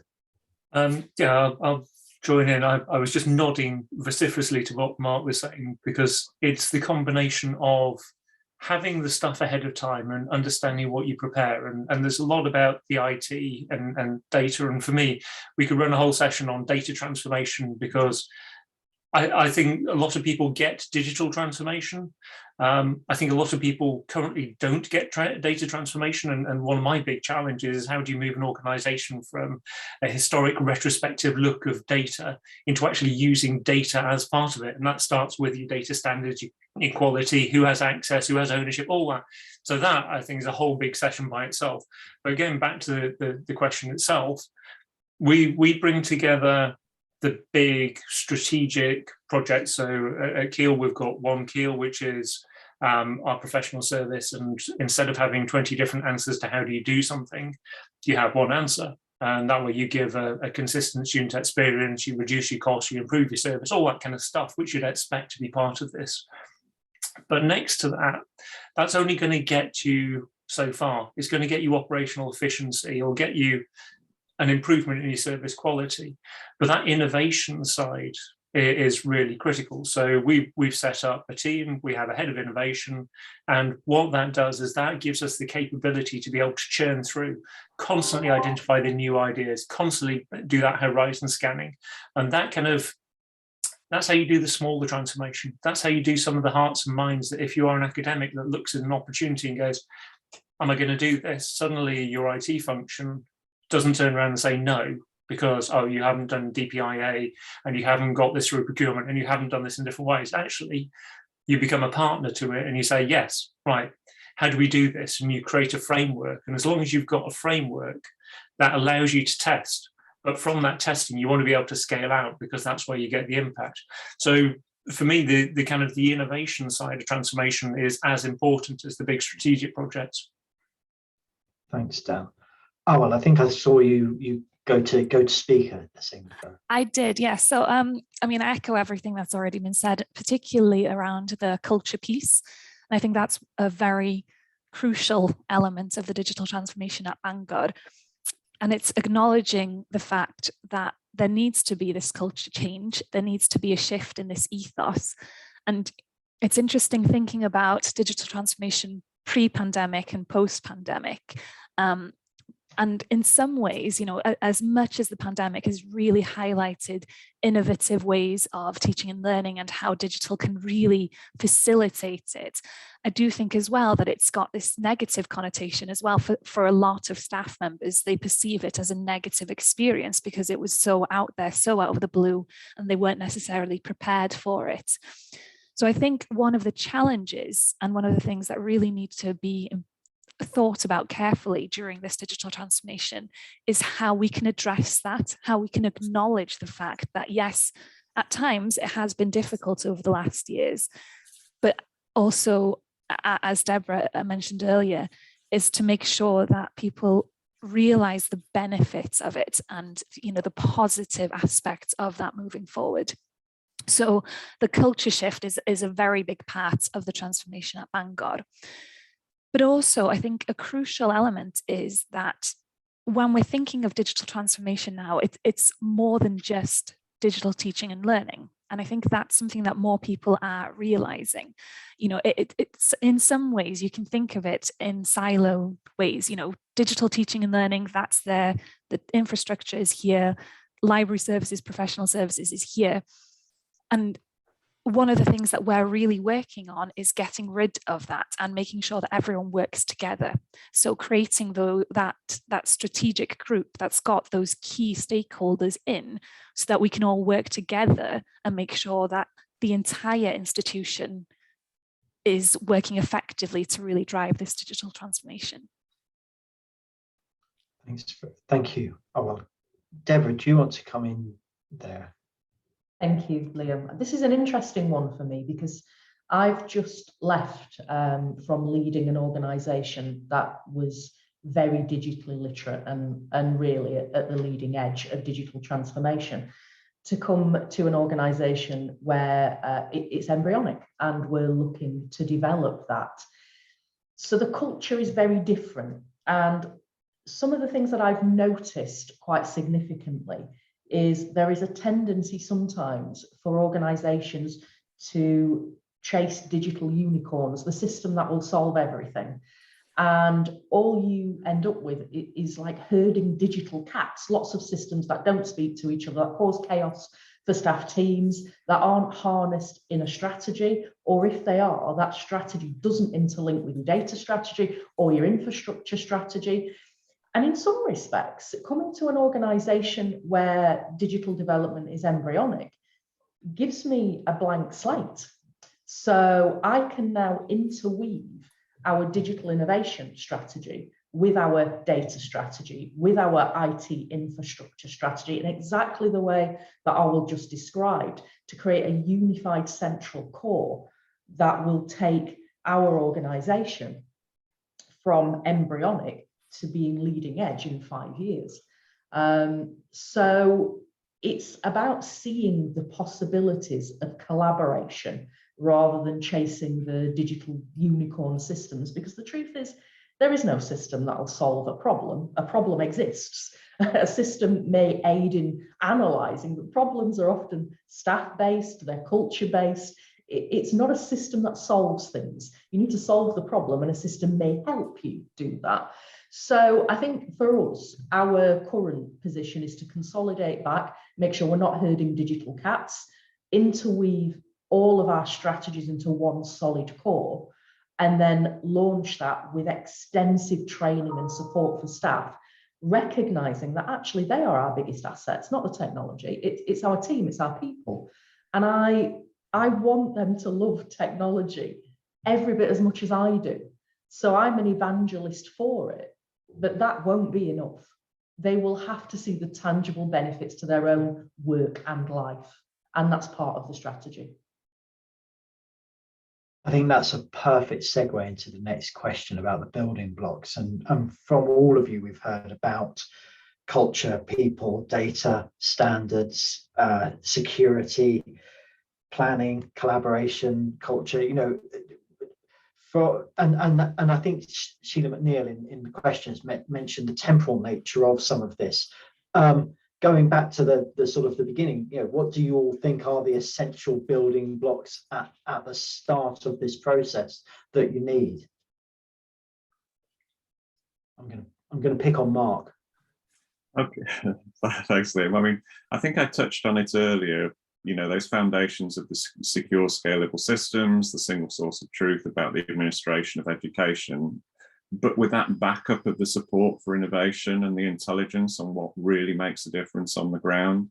Having that stuff in place was really important for us, along with the mature identity management and the helpline capabilities and cybersecurity that were foundational. But I think it's important to also reflect that there were almost sort of two challenges with the pandemic. The pivot towards finishing the year off when all the friendship groups were in place, you know, that was a very different scenario to actually starting a year under the uncertainty of the pandemic. So I think a capability that I feel was very valuable was the one that Dan mentioned, which is the look ahead piece. We did a lot of scenario thinking.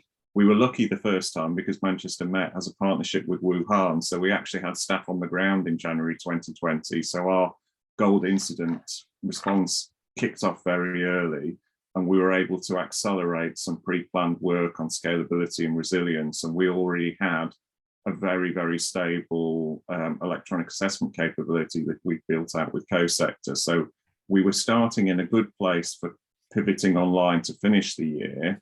But when we did the scenario planning for September 2020, we realized we were missing stuff around maintaining community. And we recognized that we would probably need to make some very rapid moves from on-campus to online teaching. So having very flexible partners, having very strong project management, and being able to look ahead and plan and deliver was vital for us in terms of bringing teams in at pace and establishing a hybrid timetabling capability.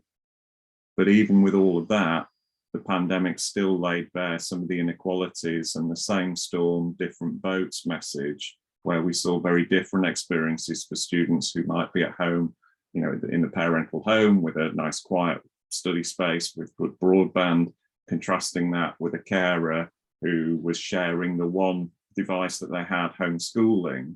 There were very, very different experiences for our students in the pandemic, and I think there's still some stuff to work on there. Thanks very much, Mark.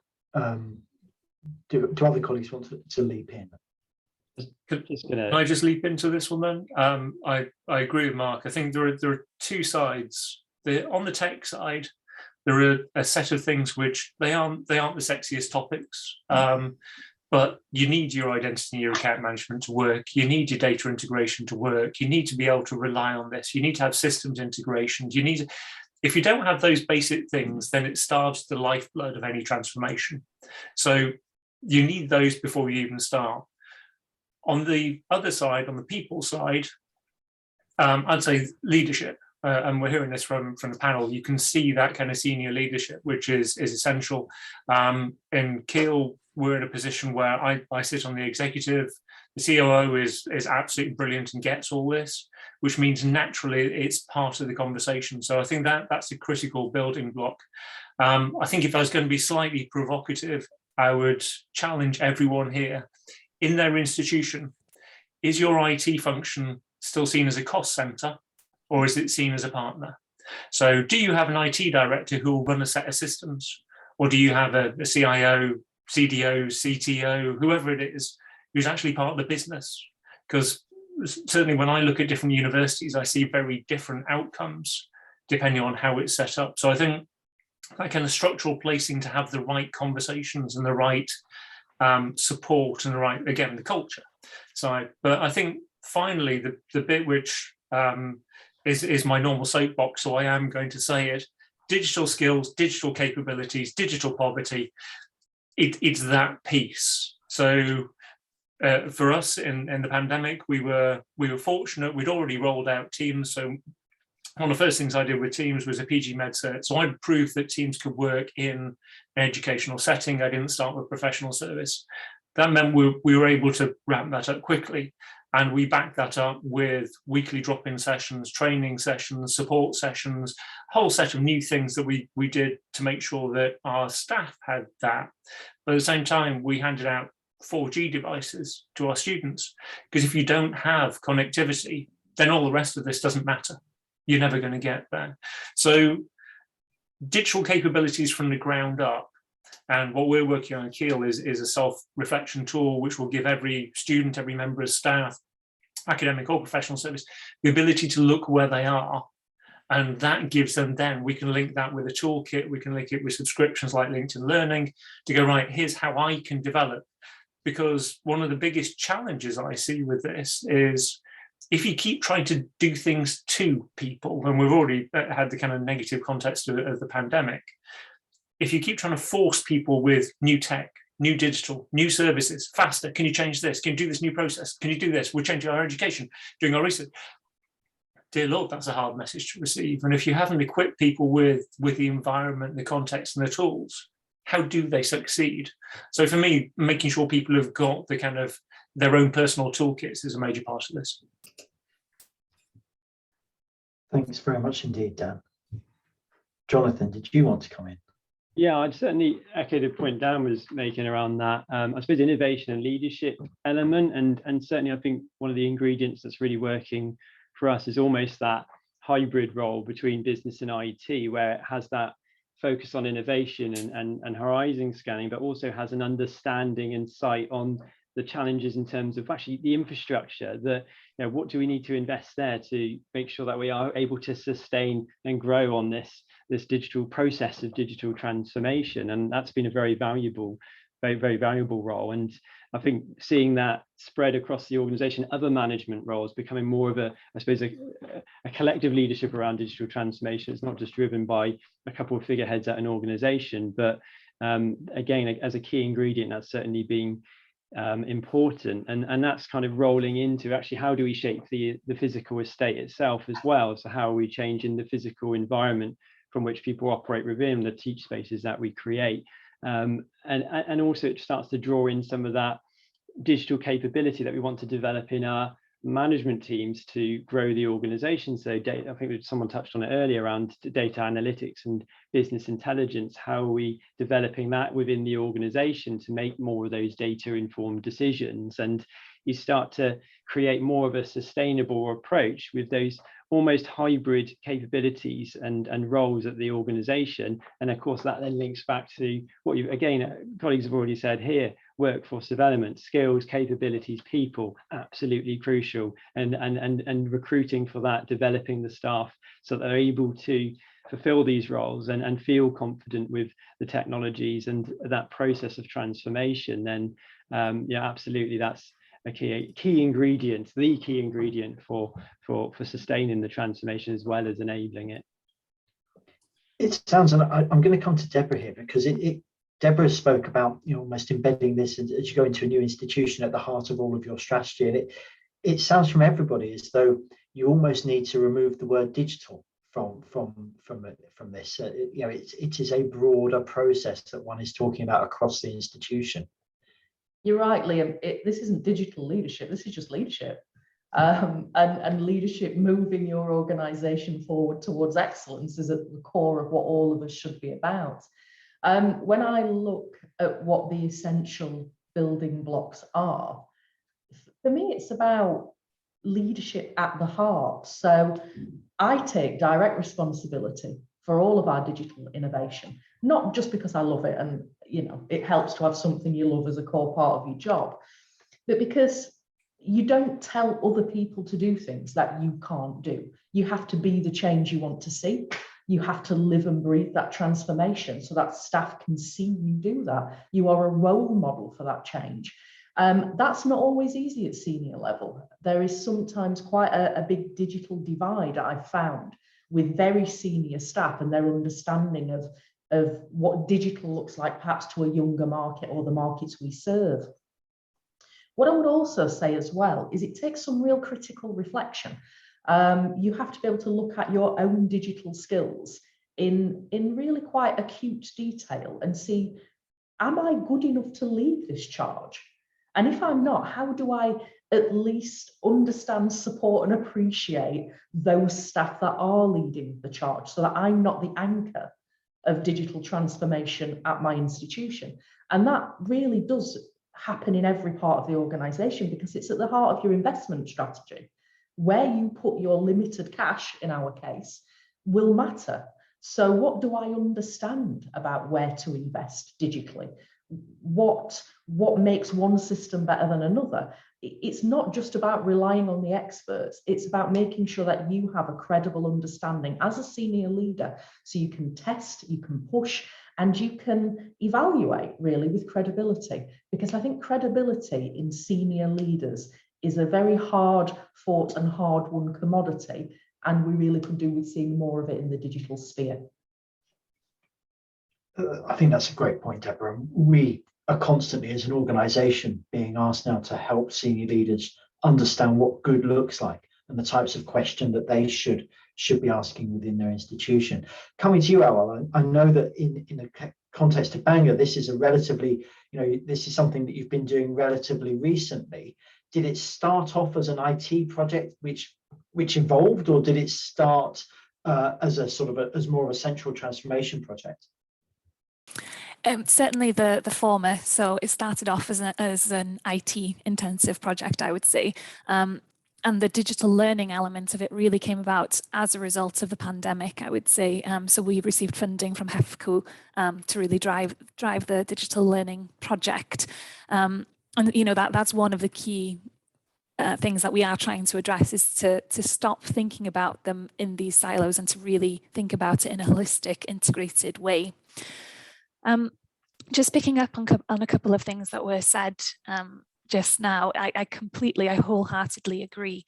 We need that robust IT infrastructure. We need strong digital leadership, and that in particular is something that we are developing, and we've worked with Jisc to create a digital leadership package for our leaders at the university.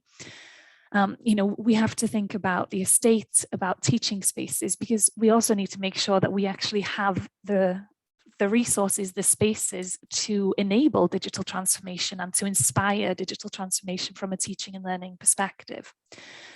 But I do agree that fundamentally, the main thing we need to focus on is staff and student training and staff and student digital capability.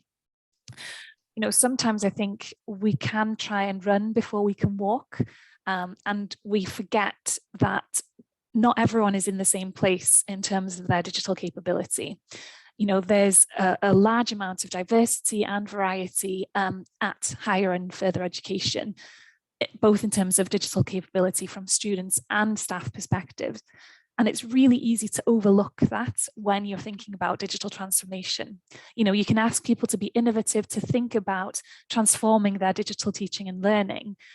And when they do that, often there's an assumption. You assume that everyone has a certain level of capability for staff and for students. And it's just not the case. And making that assumption creates problems down the road. People can't actually engage with it.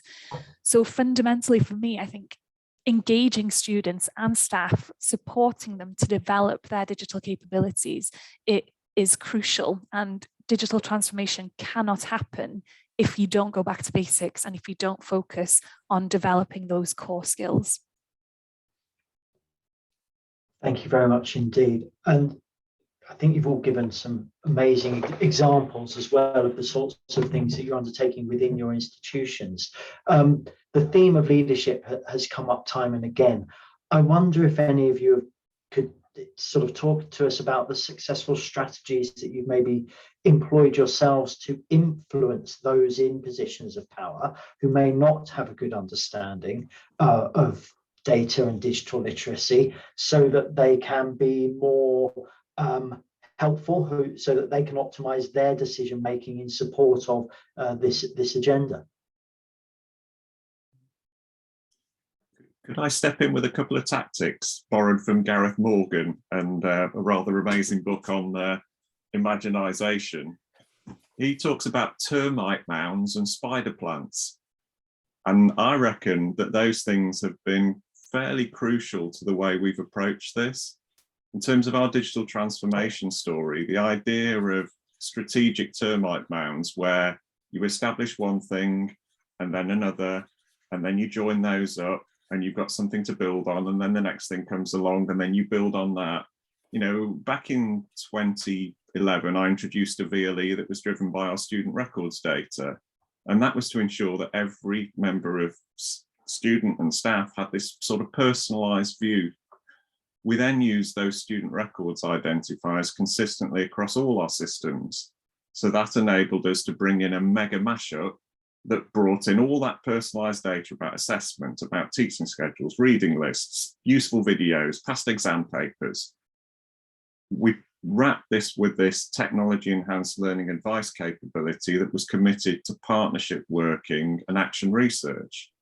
And we developed an internal version of the NSS for all years that gathered satisfaction data using those same curriculum identifiers, and which meant we could join up our data on satisfaction alongside attainment and eventually progression data.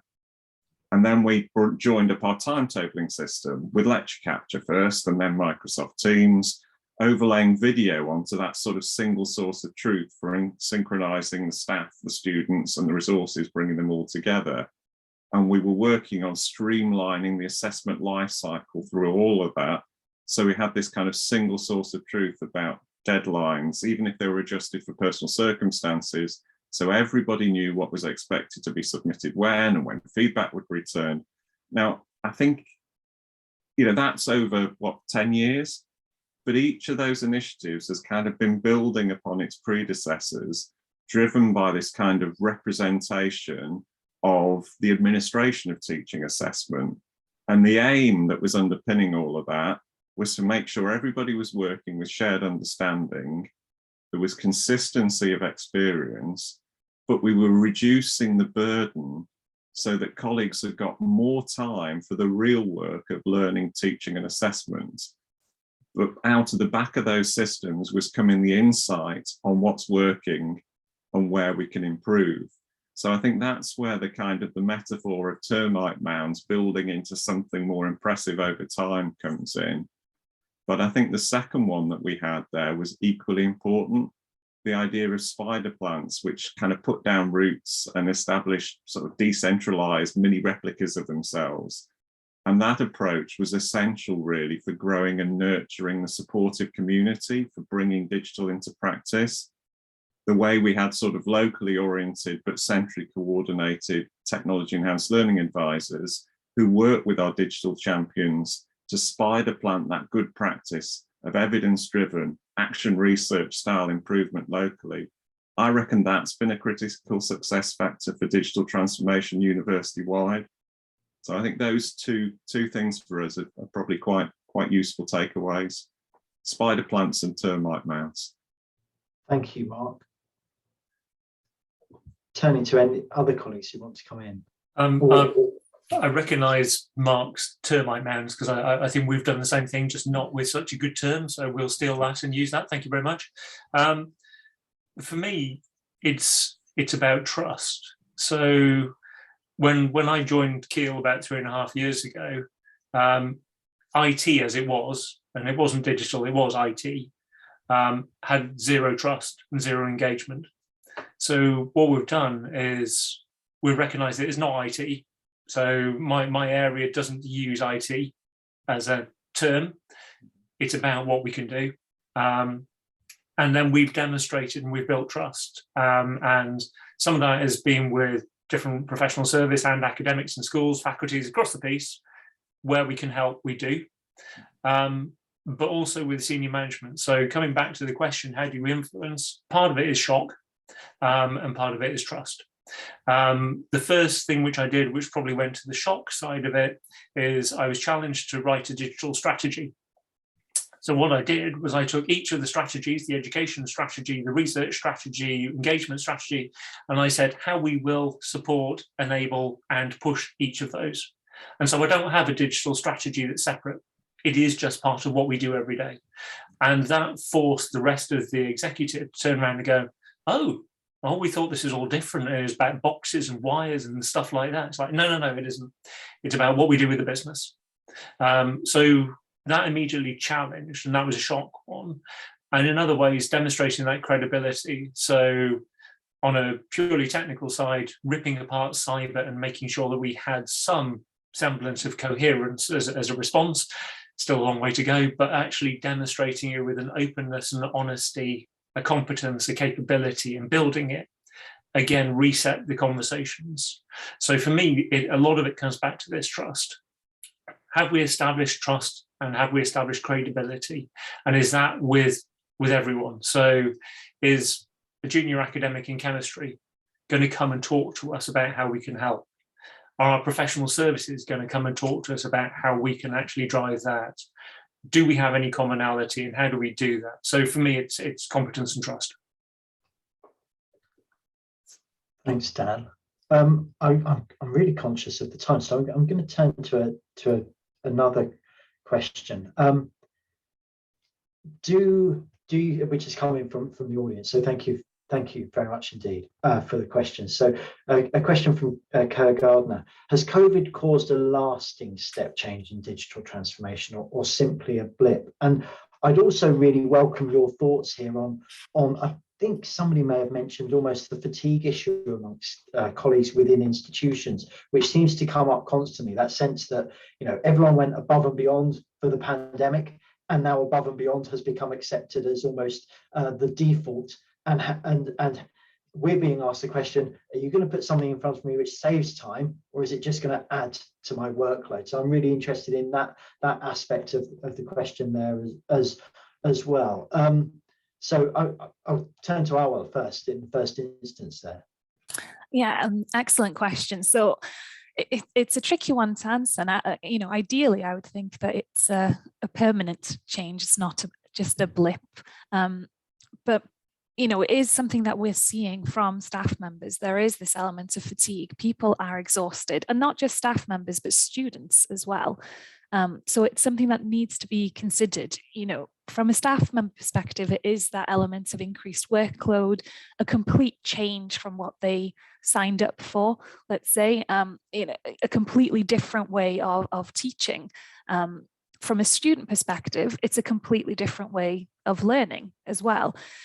And I think the challenge that we have moving forward is acknowledging that, but also emphasizing the benefits of it and explaining, you know, we've been in a pandemic. This has been an extreme circumstance. But what we're doing now is we're moving forward and we're learning from that experience. We're taking all of the positive elements, all of the innovative work that happened to enhance the teaching and learning experience. And we're making sure that we're not losing that. So I think getting that message across is key, but also whilst acknowledging the fact that it has been very challenging. For me as well, I think it's, you know, that there are challenges just to make sure that as we move forward, specifically from a teaching and learning perspective now, that people understand the best way of moving forward. It's not just a case of, oh, well, I can live stream, that's fine, and now I'm doing digital teaching and learning. It's not that. It's thinking about how best to use the digital tools that are there to enhance that teaching and learning experience. So I would hope to see that this continue and that it's a permanent transformation. But I think it's a real challenge to get the message across and to make sure that staff and students engage with the process and appreciate this digital transformation moving forward. Thanks very much. I mean, Deborah, you described yourself as an evangelist, someone who was at an institution at very much at the forefront. How are you coming out of the pandemic and as moving into a new institution, ensuring that you can keep the momentum that you want to see? It's an interesting question, and I think the question from the audience about is it a blip or permanent is also a really interesting one, because I think it's neither. Education's always been a continuum. We've always evolved. Many organisations were incredibly digitally literate before the pandemic, and the pandemic didn't change their digital plans at all. They simply continued on the path they had been on. So in the organisation that I was in, which was genuinely, I think, world leading, the pandemic, while it was a genuinely awful event, for us digitally didn't necessarily cause that step change, because we were already on that journey way before and had been on that journey for 5-6 years. So our staff were ready, they had the capabilities, our students were ready and trained. You know, that we went into the first lockdown, I think, in March, and we'd been training our fresh new students since September. So we were kind of ready to rock and roll, even though we didn't know it was coming. And part of the reason we were ready is because we'd recognized the way industry was changing. So as a further education college with quite a large HE component, we were very well articulated directly into industry. And so we see these trends, and it's our job in some respects to mirror these trends in skills, in ways of working, so that we can outturn highly skilled professionals who can pick up in those industries. So when we see these things happening in industry, we try and mirror them in our institutions. So for us, it wasn't a wholesale transformation. It might have been different. We might have had other challenges. But for me, it's not about, is it a blip or is it permanent? It's life. That there is a digital economy. It is Industry 4.0. It is the fourth industrial revolution. And either we are in that to serve our students, our employers, and our economy, or we're probably on the wrong bus, I would suggest. Thanks, Deborah. I suppose I'm conscious that in some contexts, institutions were highly digitally enabled, and the pandemic helped demonstrate that, and that came as something as a surprise to some parts of institutions, just how digitally enabled they actually were. You know, the idea that the sort of, you know, the library was actually already delivering everything electronically came as something as a surprise to some segments of the institution. Other colleagues on that question there about the sort of the blip or yeah, I can come in a bit there again. I suppose from that FE perspective, and building on what Deborah said around that tuning into industry and employers, I think that's the really interesting or exciting aspect of the let's call it post-pandemic world, is actually the changing world of work itself and the different skills, and that in itself will need or require reshaping in how we deliver education and training, and the role of technology and how that enables that as a solution to some of that changing way in which people are engaging with their upskilling, their reskilling. That's really quite interesting. I think where perhaps we have seen from I think someone said around burnout or fatigue from digital, I think where I've seen that or heard about it is often, I think, because the perception of digitization, or whatever you want to call it, digital transformation, is based purely wholly on an emergency pandemic response. You know, full going from I suppose the more traditional one, let's say, to full digital working or teaching, and some people have kind of, that's their perception now of what it means to be fully digitized, and that's, you know, creates definitely some challenge for us. I think now we've really got to think about this as going back to the employer and industry and the skills aspect, is really think, okay, as the world is changing, how are we using technologies and what we've learned from the pandemic itself to rethink, redesign the ways in which we can extend our education and training into that space. So yeah, we're neither, I suppose, neither a blip nor neither a blip nor a progress point. Really, it's kind of, yeah, it's something in the middle, something in between. So yeah, that's my perspective on that one. And presumably, given that continuum element, presumably some of the policy debate that we see at the present time, debate maybe the too strong a word for it, but the policy context and language is presumably not helpful necessarily for some of what you're trying to deliver within your institutions and the expectations both of staff, students, and indeed employers that you're responding into. So with 10 minutes to go, it would be, you know, being from Jisc, I suppose my final set of questions to you all is, what can Jisc do to help in terms of this agenda? What sort of support are you looking for, and how can we be of most value to you? I'm going to start with Dan. Thanks, Liam. I think what Jisc already does really well are the things like the case studies and panel sessions like we've got today. I really welcome this because it's got a nice balance. It has higher ed, it has further ed, it has professional service, and it has academic. And I think too often we've got schisms between various of those. So bringing that together, I think, is something which Jisc can do. I think the other thing which we can think about, and you've made progress on this with things like the Change Agent Network involving students, is to think, what can we do more to have an engagement between senior and junior members of staff? So if we look at the panel here, we've got some very senior people, and I suspect quite a lot of the audience are relatively senior people in management positions.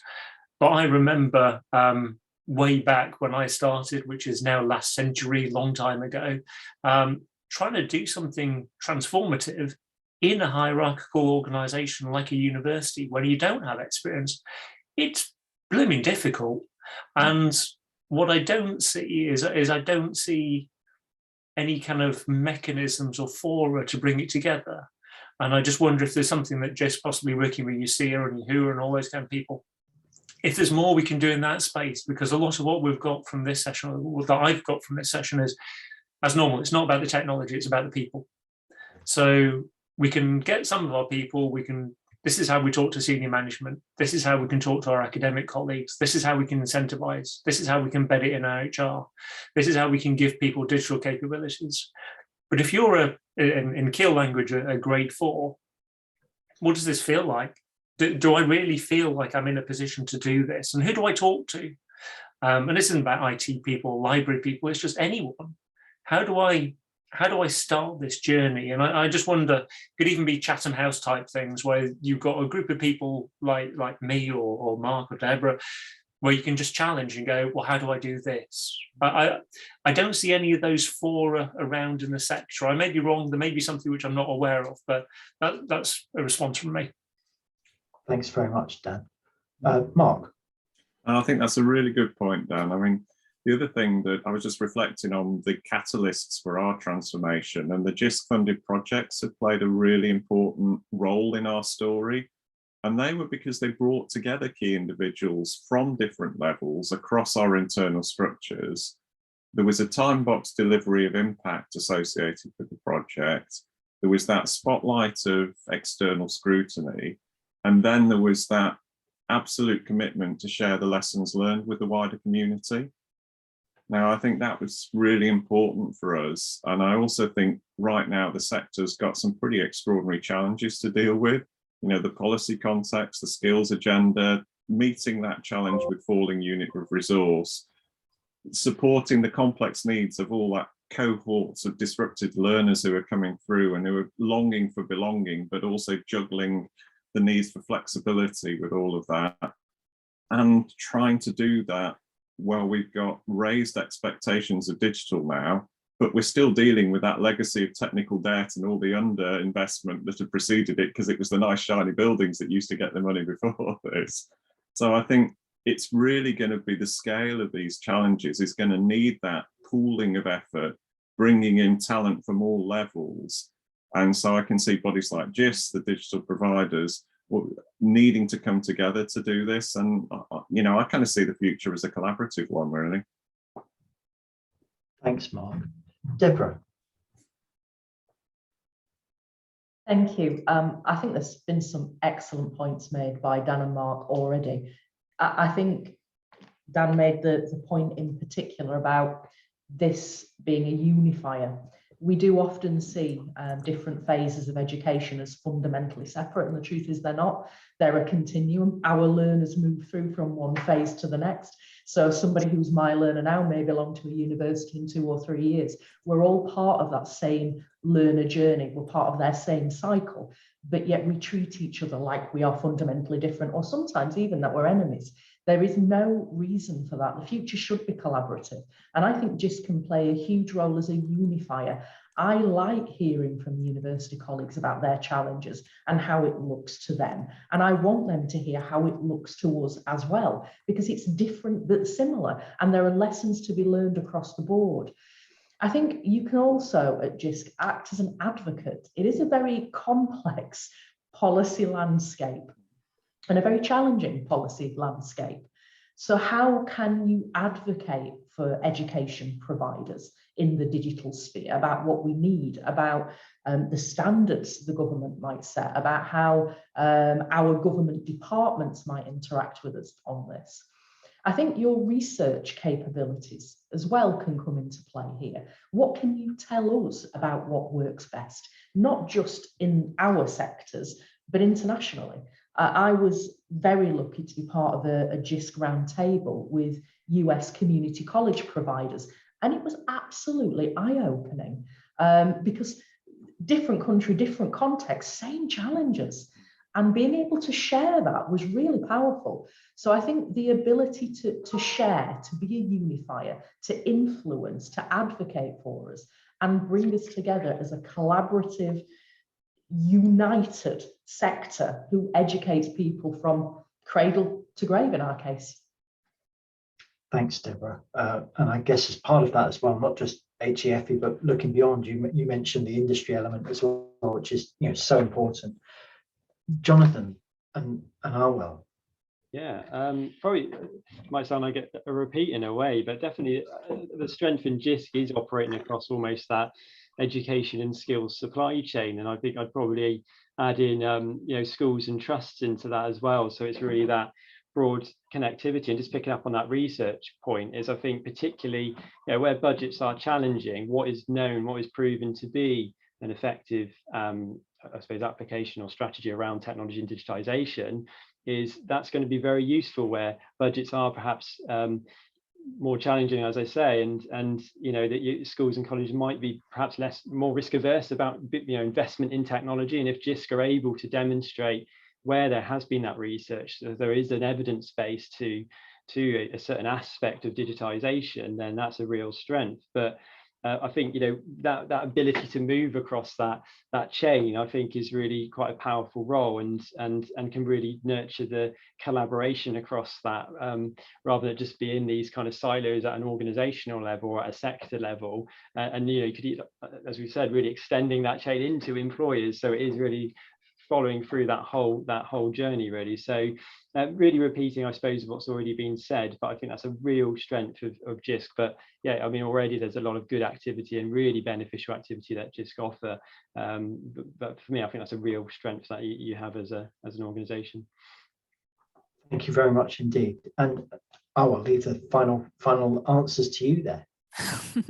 Yes, so excellent points have been made, and I'm not going to echo or repeat those. I guess one thing that strikes me is that we've all approached this from an institutional or a staff perspective at the moment. And maybe one thing that I'd like to see moving forward is to really get that student perspective, and perhaps that Jisc could facilitate that moving forward, because they are a key stakeholder in digital transformation.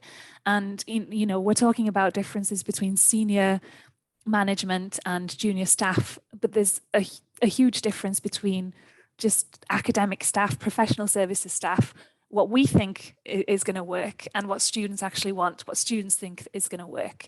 And so one of the things I think would be really beneficial moving forward is to work on that student engagement piece, and to get that collaboration between academic, professional services staff and the students, because they know what they want, they know what works for them. And it seems like that link is missing at the moment. So that's a crucial thing for me moving forward. Thanks very much indeed. I think that's a great point to end actually on the student voice and voices in all of this debate. So thank you very much indeed. I know that there are loads of questions that we didn't get a chance to even get in there because there was so much discussion there already. So thank you all very much indeed on behalf of Jisc. Thank you very much indeed for agreeing, and on behalf of everybody who's joined the discussion. That's been really interesting, and really grateful to all of you for your insight and expertise over the course of the last hour. I don't know how you traditionally do applause in these things, Sarah. Is it just thanks, or do? I think we can have a virtual round of applause using the reaction little button at the bottom of your screen. But just to echo those words, Liam, and the inspiration, the vision that was coming through from all of you. I wish we could sort of capture this and and you know, play that out across the sector, because all of you in your own individual ways and collectively are really exemplifying what digital is all about. And just a huge thank you, because I know that, you know, this is on top of all your day jobs that you're doing, that you've given that time today to come and speak to us. So a huge thank you. Thank you, Liam, as well, for chairing the panel so expertly.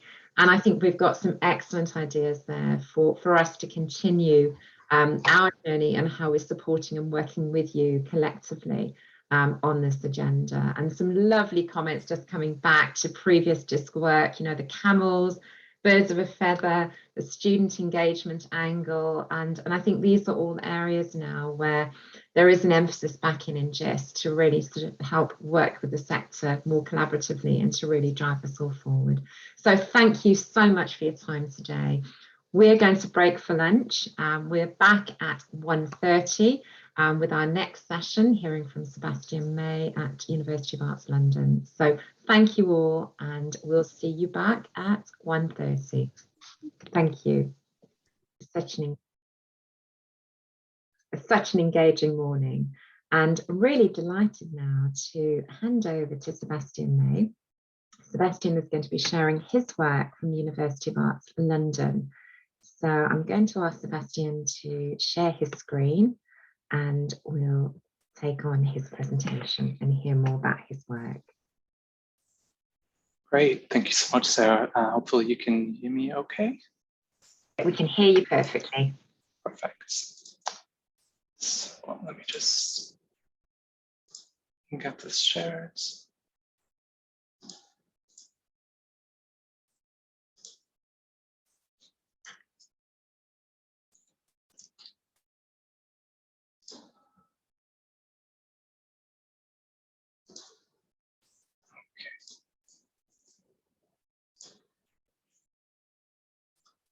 Hopefully you can see my screen. Yes, we can. That's okay. Perfect. I will dive straight in then. Thank you so much for having me today. It's my first time with the group, so yeah, thank you so much for the invitation. It's been really interesting morning already. It's been so insightful. So yeah, it's a great privilege to be here today. I put together a few slides. Hopefully there's some space for questions at the end as well. And yeah, so just do let me know your thoughts and yeah, share your thoughts as well. But as Sarah said, I'm Sebastian May. I'm Student Experience Lead for the University of the Arts London. I've been with the university for several years, leading on student engagement and student campaigns.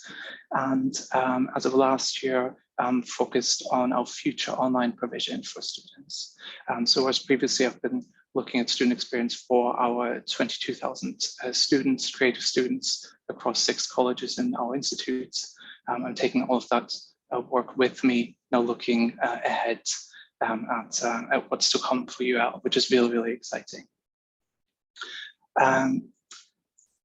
In terms of looking at the online provision for UL, we are very much looking at what's been done, what the university is already working on. So we're not starting from scratch by any means, but we do appreciate that the future online provision will operate very differently to the current blended model and obviously the residential model as well. So we're just yeah, building on that.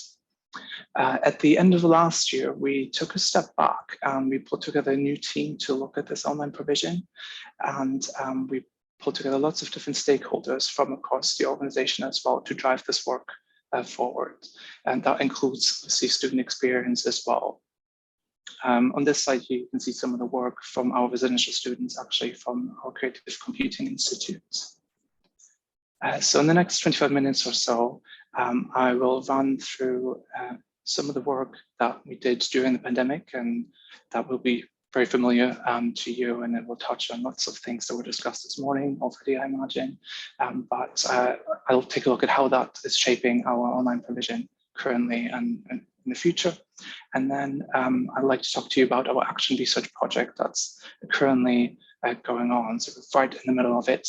And we are very much looking at the student experience as part of that, which is exciting. Again, it's a privilege to be able to actually take a step back and reflect and analyze lots of student data, and then start modeling some of the student experience that we're then looking afterwards. So I'll go through that in a moment, and then some of our thinking about developing student experience online after that as well. So looking at some of the journey and relationship mapping that we're exploring, and some of the practices, the values, and the services that we'll incorporate as part of that work as well. So first of all, pivoting during the pandemic. So like many other institutions, we had to move very, very quickly during the pandemic. And we're in an interesting space because we're a creative institution. We have creative art and design and many more students as well. So the operationally it's quite a unique setup that we have, and changing that was quite a challenge.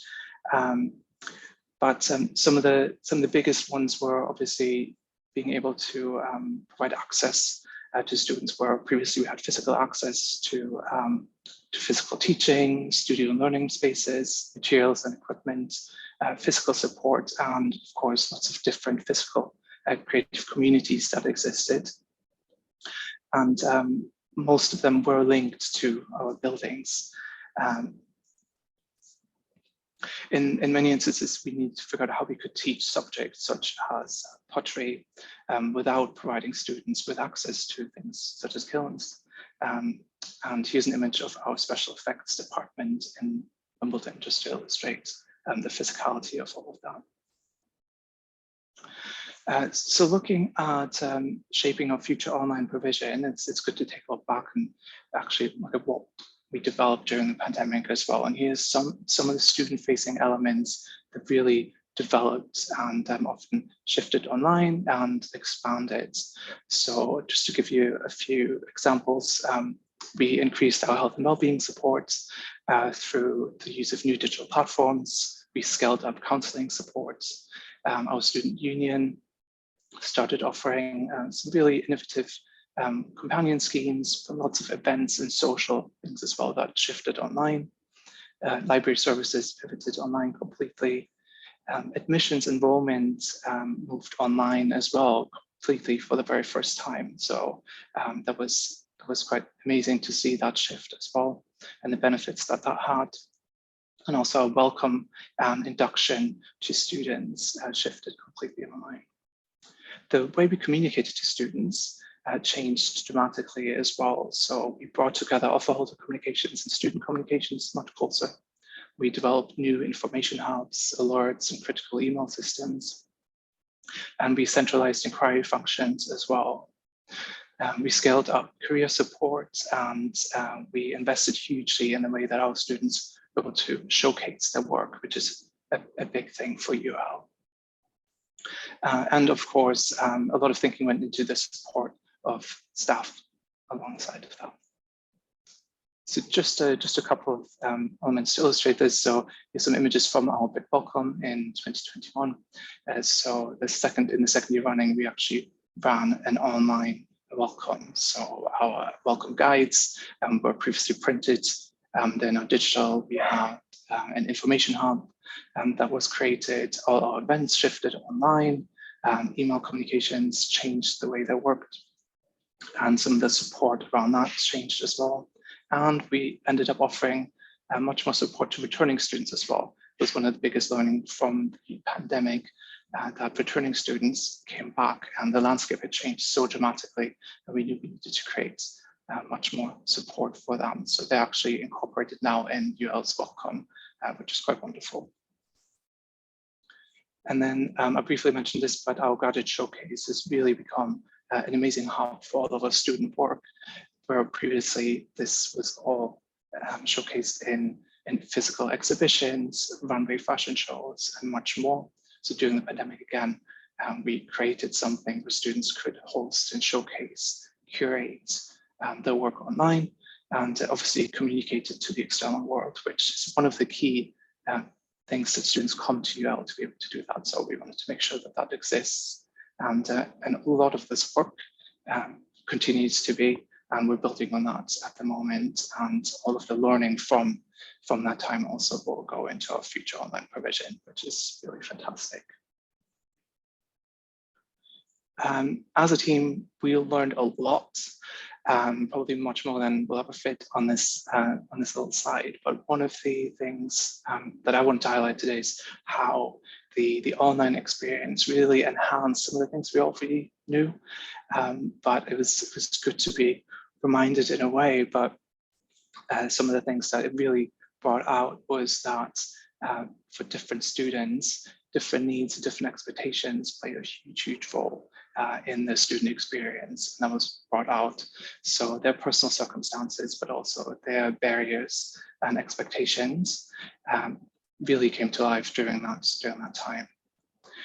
There's also a lot of insight that was developed around the cost and value of study during that time that we incorporate into our thinking now, looking ahead.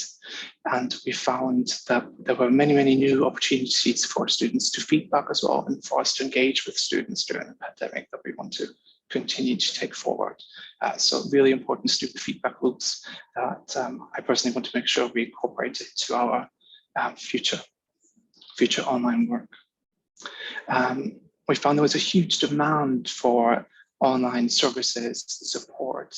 So the more we offered, the more students asked for it, from counseling to social events and many more things. But there's really huge demand.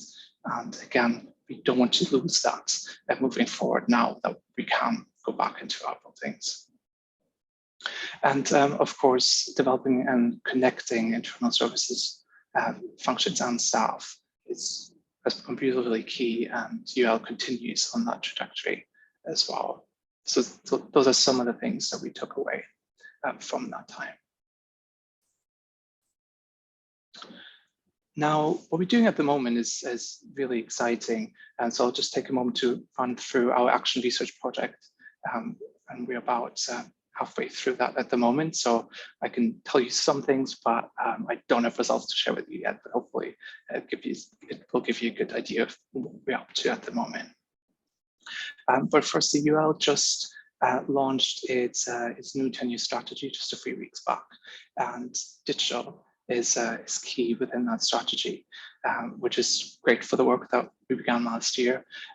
But it's just to highlight some of the things that UL as a whole is thinking about. So we're really talking about providing a lot more flexibility for students, but also access. So we want to provide teaching and learning and student experience to many more different types of students than we were ever able to do before, which is fantastic. And then earlier today, a lot of you already talked about the kind of infrastructure and capacity and the investment that digital needs. So that's definitely something UL is looking at as well as really researching, prototyping different types of student experiences, which again really embeds our work very nicely. So at the end of last year, as I said, we wanted to take a step back, and we said, what's the best way for us to really understand the online experience of our students? So we brought together over 60 stakeholders from across UL, and we've developed an action research project that is currently running. And so it's running over around 6 months or so. And we've developed 15 specific research activities that are running over the summer term. And they're bringing together over 300 research participants to go through these different activities. They will be surveyed throughout that period. We hope to gain a lot of qualitative insight as well afterwards. And as they move through these different test activities, and we'll be able to engage with them on a very deep level for us to be able to shape then our future development. There are 15 talks, research activities. They are 3 weeks long, they're free, and they're all online. We've developed them from validated courses. So the pedagogy is sound. It's based on existing courses, but changed entirely to work for these 3 weeks. They're equivalent to 5 credits each, and we are also, one of the key things we're researching is the balance between synchronous and asynchronous content and the experience that students have with that. We're looking at, because they are creative students, providing them with a creative learning arc throughout each activity. So students are provided with a brief, and they'll be able to develop a creative piece of work. They'll be able to submit that, and they'll be able to get feedback as well. So that's part of the reason why people have signed up to be able to develop their work and to be able to, enhance that as well and take it into new areas.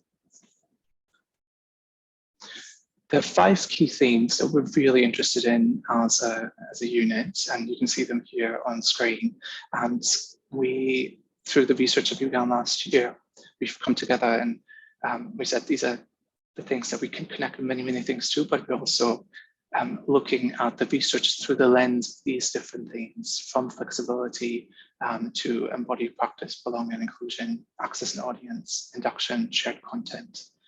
There are probably many more facets to this, but we've tried to group them together within these 5 themes to help us tell that story in a way.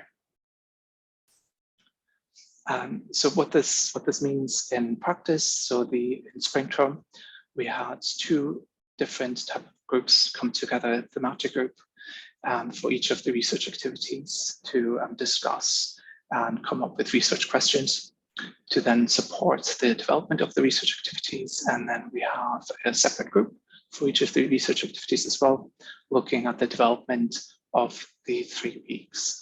So that group is made up of learning designers and technologists, academics, and some of the core team. And the thematic groups contain some of the 60+ stakeholders, and they're made up very, very differently. It's been completely voluntary. That's the thematic group, so it's been great to bring together so many different stakeholders from across UL, including lots of our different services. As I said, during the summer term, we're delivering all of these activities, so we're in block 1 of that at the moment. In the summer, we'll hope to do a lot of practice sharing, reporting, and discussing the findings within UL and outside.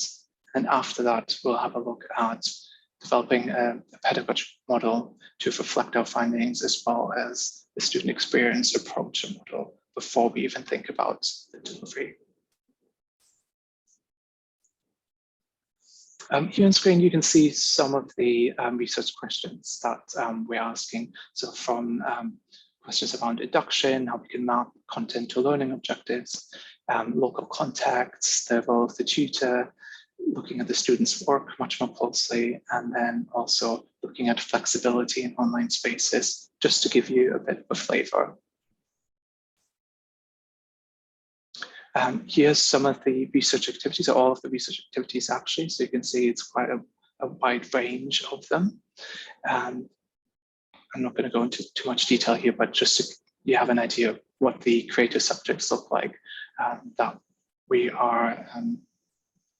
going through with participants at the moment.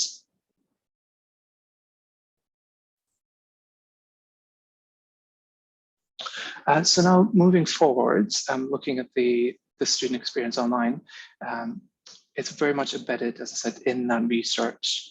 And on this side, you can see a bit of a roadmap, but it has the action research really at the center and at the very beginning of that, before we start to report and have many more conversations across the organization with our different services, academics, and hopefully potential students as well.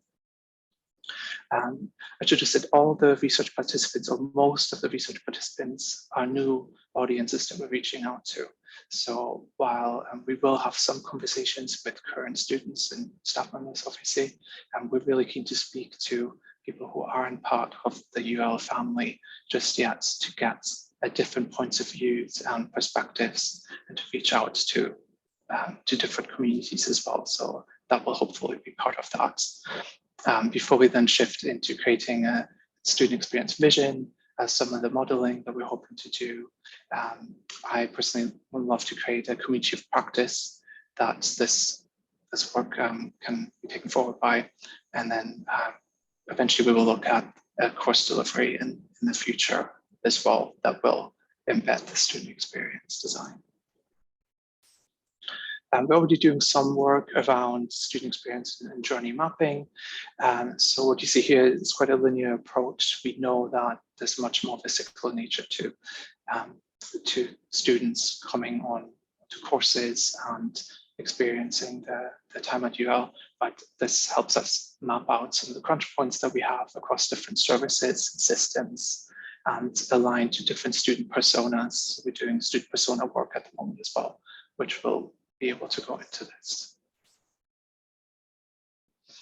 I'm personally really interested in looking at the different relationships and areas that students engage with, which will shape student experience, because it's not just the time within the course or on the course, but it's the relationship with different student communities, the industry experiences they make, their experiences with academics, UL as a whole, and obviously their own identity, a personal community and background hugely shapes their experience as well. So those are some of the things that we really need to make sure we incorporate into defining and setting out student experiences. One of the other things that I'm driving is a value mapping, and speaking with the rest of the organization to make sure that the values that we want to embed within this experience connects with the actual services on one side, and they can drive these forward, but also with the student practices, so the practice they engage with, from the teaching and learning to some of the open elements they attend, events, the different spaces. But I think if we get our values right, and if we can connect to them, then we can make a huge difference, and we can create a lot of clarity across the space of work as well. I'm personally really interested in the students' lived experience and the different situations that students experience with the different backgrounds and communities in mind, of course. But I'm also interested in different spaces, the spaces they move in physically and virtually. I think that's really important, not to forget the physical spaces that they move in. And then in the future, it would be amazing for us to take a look at some of the blended provision as well, and how this connects again to our residential offer, although our work is very much focused on the online space at the moment. One of the last key things that we are looking at the moment is really connecting all things student experience, or what you would define as student experience, with the pedagogy and the curriculum design. And we found really that often the two are being run in parallel, tandem, which can work, but we think it's much more successful if we bring both elements together. So as we're looking at the curriculum design and the pedagogy behind it, we are trying to embed student experience elements, including some of our services, support, and open offers as well. So they sync up nicely, and it's a much more fluid experience for the student and much more natural experience as well for them. That's the end of our presentation. Hopefully that's all made sense, but yeah, keen to hear your thoughts as well. Thank you, Sebastian. That was really interesting, and it has, as you can imagine, generated some questions in the chat. Can I perhaps ask, if I start perhaps with Mark, because I know you've come on camera, would you like to ask a question, as I know you've got sound? Yeah, thank you, Sarah, and thank you, Sebastian. It was really interesting. I was particularly taken with those very, very powerful images of the physicality of the University of the Arts learning experience. So I was just wondering how the online design experience that you're trying to put together and to ground in the realities of the student experience, how's that being interwoven with the physical side of being in studio and all that collaborative perhaps chance learning that takes place from being there? I think one of the things we're trying not to do is pretend that students have access to some of these things. We're taking a really honest approach as well, and we're interested in the students' own spaces that they move in as well. So we're looking at students who might have access to studio spaces. We're looking at students who are working from home and how they're working from home as well. But we're also keen that we develop pedagogy that enhances students' physical practice. And so if you have someone who is a painter, you wouldn't want to force them to sit behind a screen for the entire day and listen to lectures, for example. So the idea is very much that they're still in their own space, they're creating, they're making, so that physicality is not lost, but we enhance that through the teaching. And so one of the research activities that we run at the moment is completely non-screen based, for example. So it's completely done through audio and through podcasts and through other audio elements. So the student is encouraged to go out and be very mobile. They're encouraged to be in their own space and make and create. So those are some of the things that we're exploring at the moment. Thank you very much. Thank you. And Sheila, I don't know if you would like to ask your question, if you've still got your mic and your sound. Yeah, sure. And yeah, thanks again, Sebastian. That was really, really interesting. I was just wondering if you, as part of the action research, how and if students are actually involved in the research team. Because I was just thinking, particularly for arts and that, just kind of following on from what Mark was saying, I think there's quite a lot that we could learn from this side by actually involving the students in the research as research partners, if you like. So I was just wondering if they're involved or if you've got plans for that moving forward. So we definitely have plans to involve students moving forward. And we had to move quite quickly, and we wanted to make sure that we speak to new audiences as well in that. And so we're not actually, as I mentioned, talking to current students at all. We wanted to take a really wide approach and see who would be interested in this.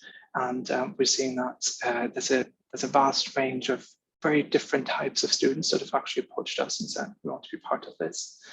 So once we know a little bit more about this wider base of students, we'll take that forward and incorporate student feedback, student opinions, and hopefully, I'm hoping from a student experience point of view, to do a lot more co-design. As a completely new online team and unit, we don't have those, I can be quite honest here, we don't have some of these mechanisms set up. So I'm hoping to create that in the future so we can plug into much more student feedback and student co-design. Great, thank you very much. Thank you, Sheila. And we've got a question from Jim.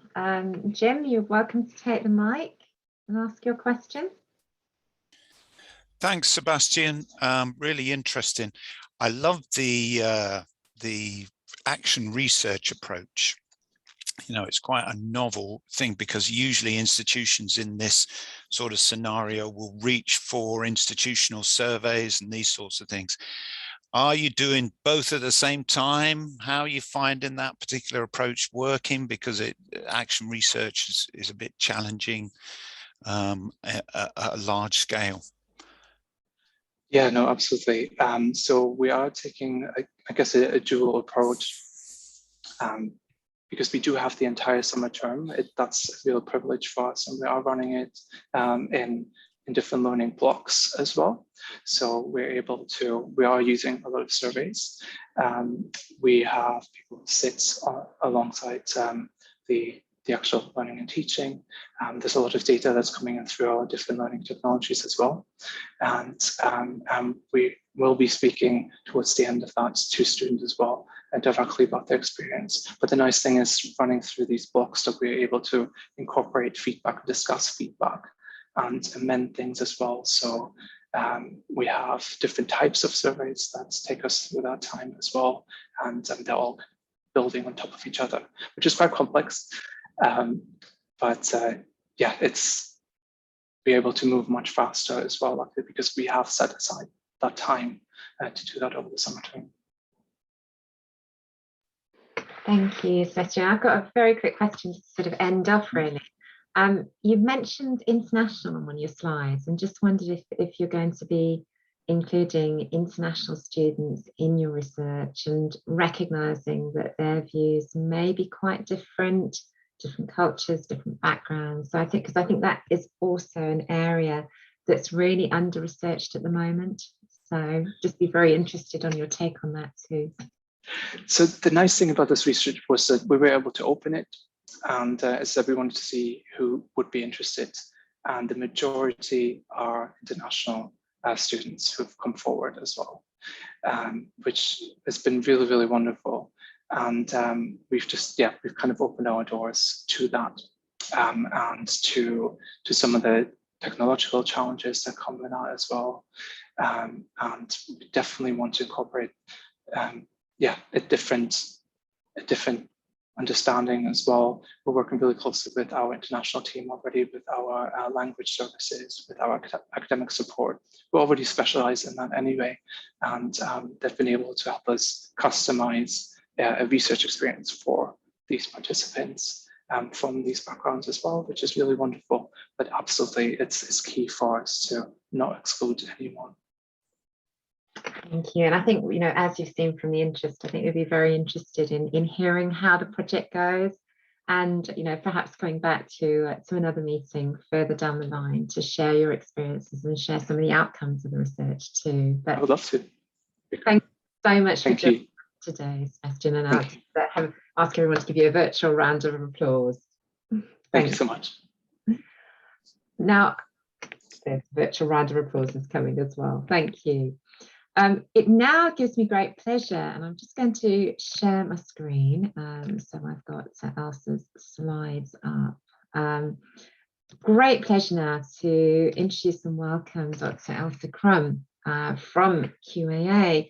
And I think this is a very timely presentation, given the discussion that we were having this morning around designing learning, around some of the provocative discussions that we were having in relation to online, in relation to blended learning, in relation to high flex, in relation to synchronous, asynchronous. So this, I think the morning we've set the scene very nicely for you, Elsa, to share some of the work that QAA has been doing in relation to this agenda. So I'm going to hand over to Elsa. And please do just prompt me when you'd like me to move on to the next slide. Thank you. Thanks very much indeed, Sarah. Thanks for that lovely welcome, and hello to colleagues on the call. I'm so sorry that I was only able to join partway through the previous presenter, and I wasn't able to join from the beginning, because it just looked like it looked like such a fantastic programme, and you've clearly had fabulous discussions. We have an event going on in QA which I was sort of chairing and facilitating, so I'm really sorry. It's just one of those things. I just haven't yet perfected the art of being in more than one place at once, even with the aid of my trusty QA laptop. Anyway, I'm delighted to be with you now, and I just want to talk a little bit about some of our resources that we have been pulling together to help support with the shift to digital, and then what we think will be a future of digital and hybrid pedagogy. So if I could have the first of my substantive slides. So like many organisations, we worked quite quickly to pull together a suite of guidance and advice and supporting resources for colleagues in the sector to help with that initial digital pivot. And initially the main concern, understandably, was around securing standards. So that was some of our initial guidance was focused on that, about how you could if you could continue to identify that learning outcomes had been achieved, then academic standards, at least at the threshold, were likely to be secure. But we moved reasonably quickly into providing a range of other supporting documents covering a range of other matters. And I've sort of listed some of those, including the building a taxonomy for digital learning, which actually we have, again, in turn built on to create some of our later resources, which I'll talk about. Next slide, please.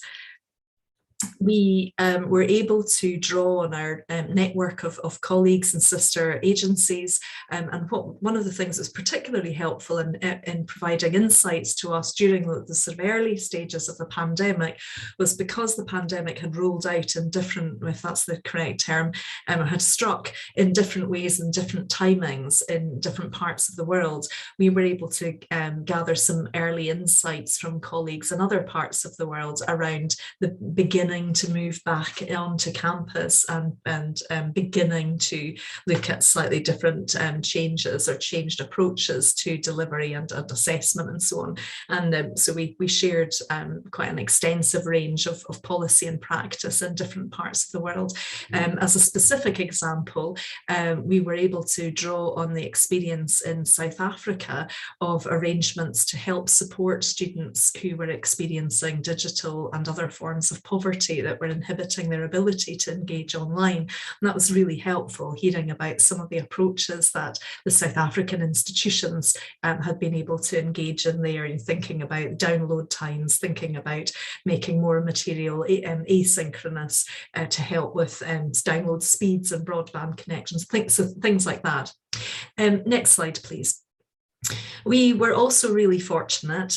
We had clearly polished up our crystal ball immensely, and within QA Scotland, colleagues had been running a focus on project during 2019-20 anyway, and that project had its focus on technology enhanced learning. That was utterly magnificent when we came to sort of March and April of 2020, because at that point we were able to share a range of resources, and in fact we ran our first online event in it was late March, early April, I think.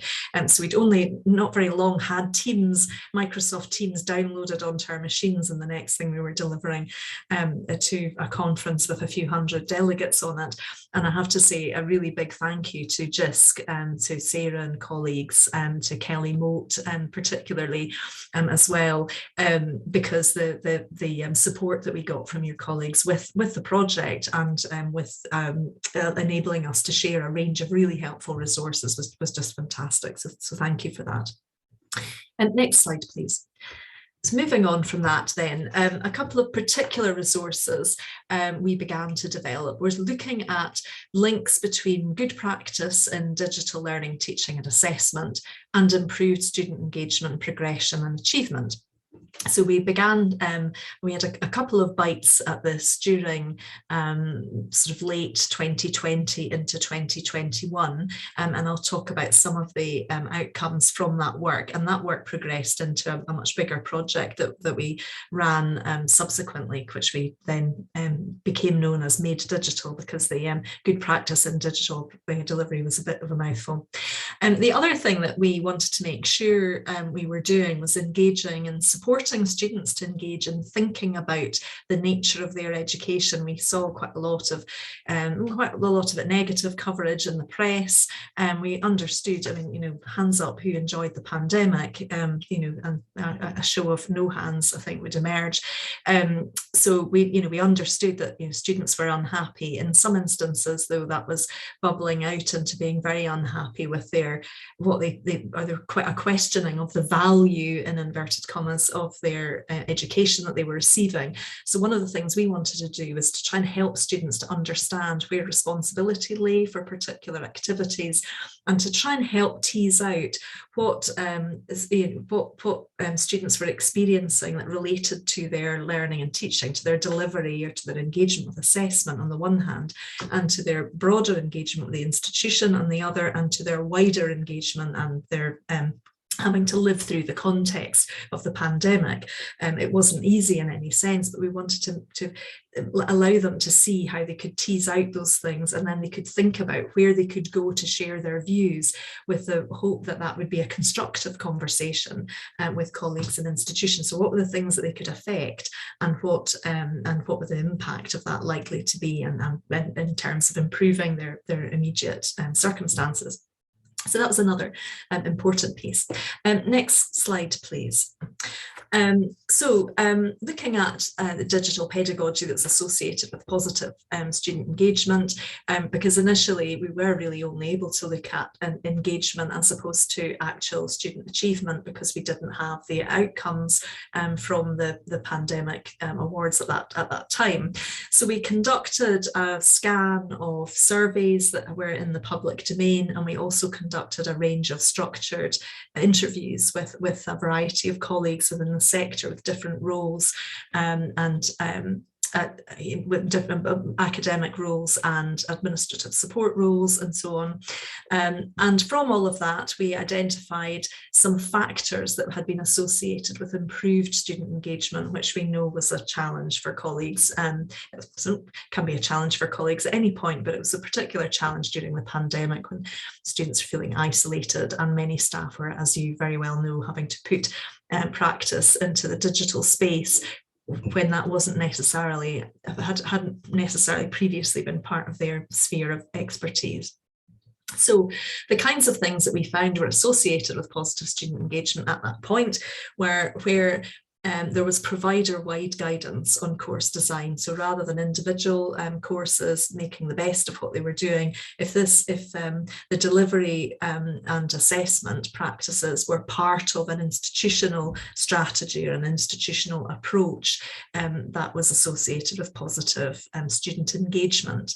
So that means things like students actually coming along and attending synchronous activity, but also the extent to which they were working with materials that they were able to work or engage with asynchronously, and engaging with peers as well. We also found that if there was, so the first 2 points really are about having that wider approach and having a sort of deliberate pedagogy, as opposed to good grief, what are we going to do, we'll make the best of it and muddle through. We did find that where students had the ability and the facility to access resources that had been produced for them, they could access and work with asynchronously. That was associated with positive engagement. The use of digital platforms to encourage different types of collaboration. And we saw some really exciting examples of practice where there was very positive feedback from industry or colleagues in the professions talking about how wonderful the student engagement had been with particular projects, including some activity that you would have thought could be very difficult to put into a digital space. So I was particularly interested to catch the final part of the previous presenter. And then, understandably, opportunities for live interaction with academic staff. To a slightly lesser extent, interestingly, opportunities for live interaction with student peers, but certainly opportunities to talk directly, engage directly with academic staff were associated with increased engagement. So next slide, please. So this, as I say, we brought us to Made Digital. So these sort of early forays into looking at linkages and trying to assess it led us to create the Made Digital project. And we engaged with Shift, a research company, who conducted a survey for us, for which we had over 320 responses from academic staff with a variety of different roles. And again, we also supplemented that with a range of semi-structured interviews with key members of staff. And what the headline findings from that were very similar to our early study. So in a way that was nice, although you might think, gosh, well, did we need to go to the extent of producing the survey in order to find that? The headlines were very similar, but actually what we got from our Made Digital project was a lot more granular detail. So unsurprisingly, live interaction with academic staff had a positive impact on teaching. Again, using the right combination and sequencing of activities. So being part, having your learning and teaching activities as part of a deliberate approach was associated with positive engagement. This bit is in the kind of, no surprises there, Sherlock, or that may, other phrases are available. getting the basics right. And getting the basics right is quite important at any point in time. But when students are isolated, in particular, having a structure, knowing that their class would start when they thought we're expecting it to start, not having substantial difficulty logging in and engaging with materials that were being made available on a digital platform, all those kinds of things. Thinking about the extent, thinking about the loading and the sequencing of activity from the student's perspective, all those kinds of things were associated with improved engagement.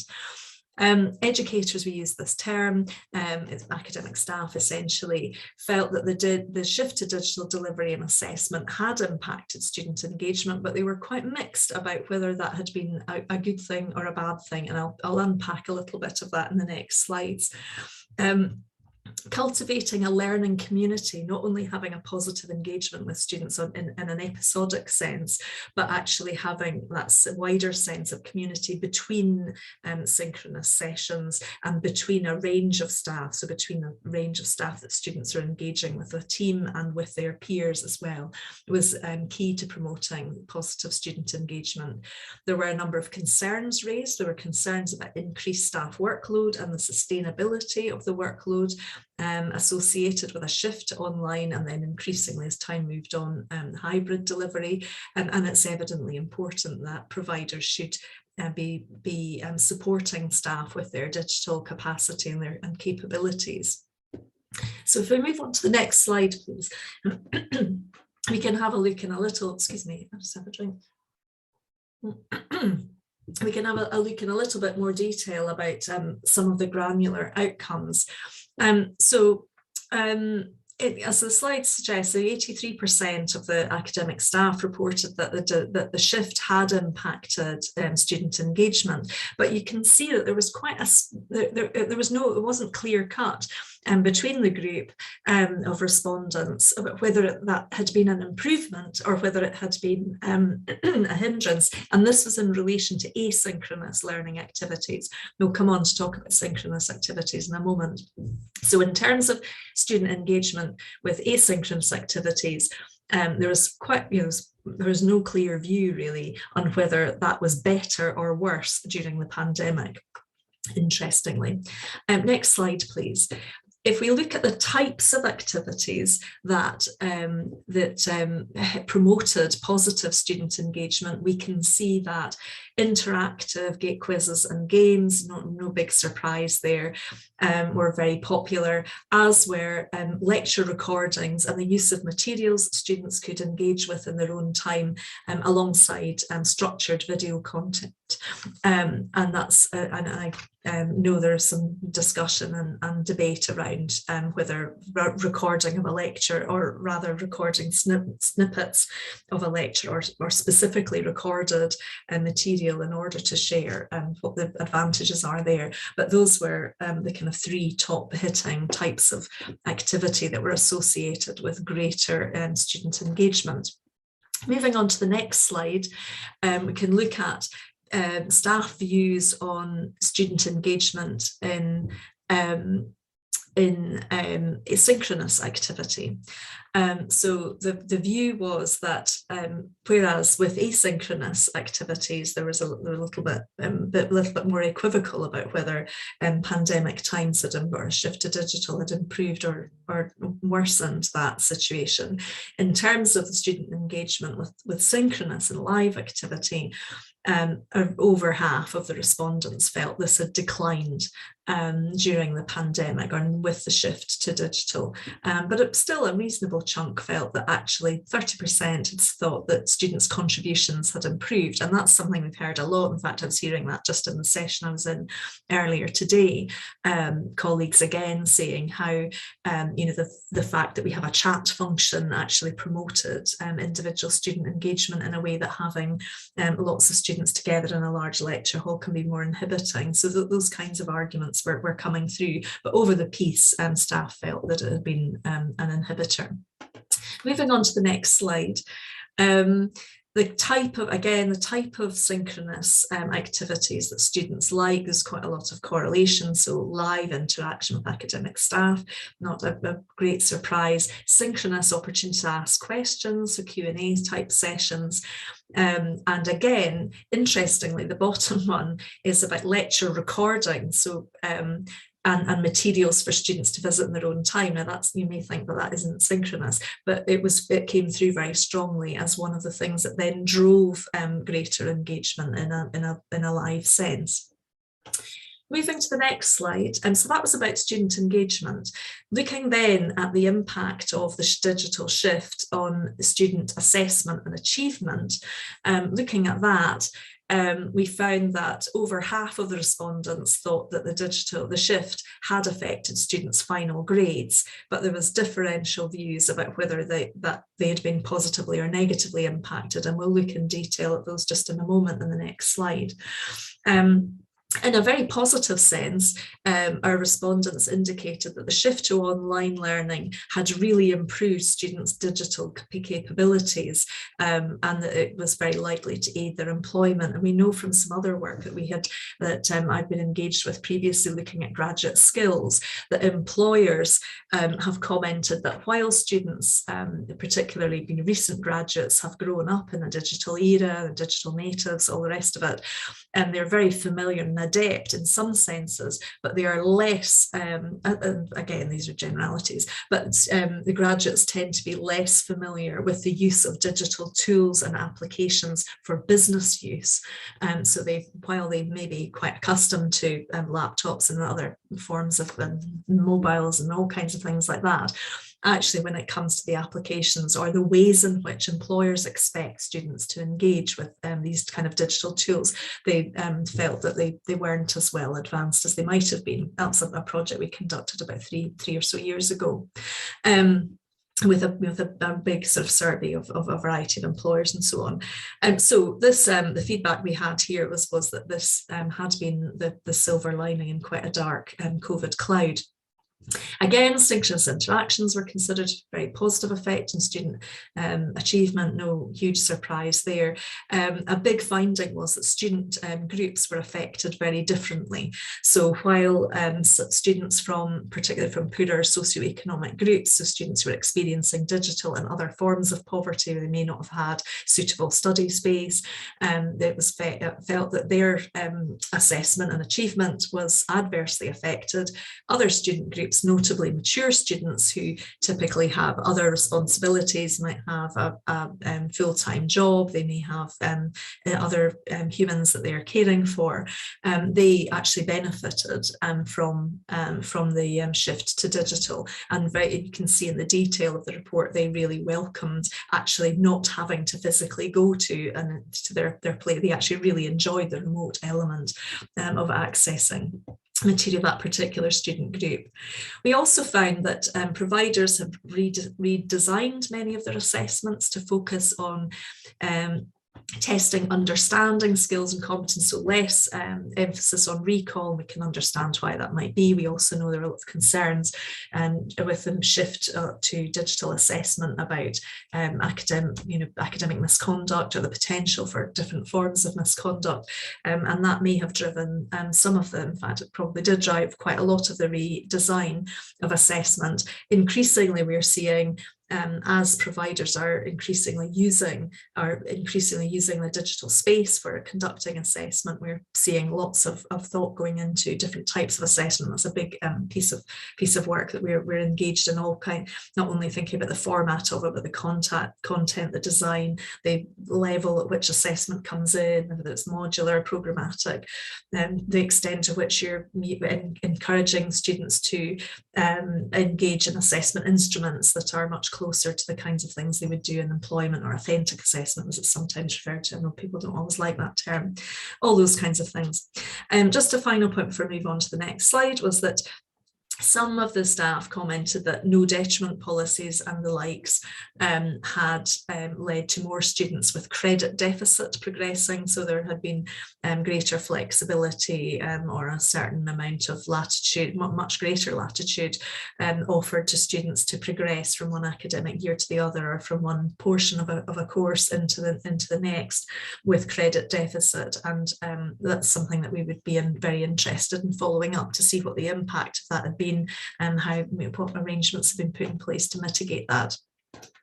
Moving on then, just to look at a little bit more depth on those findings.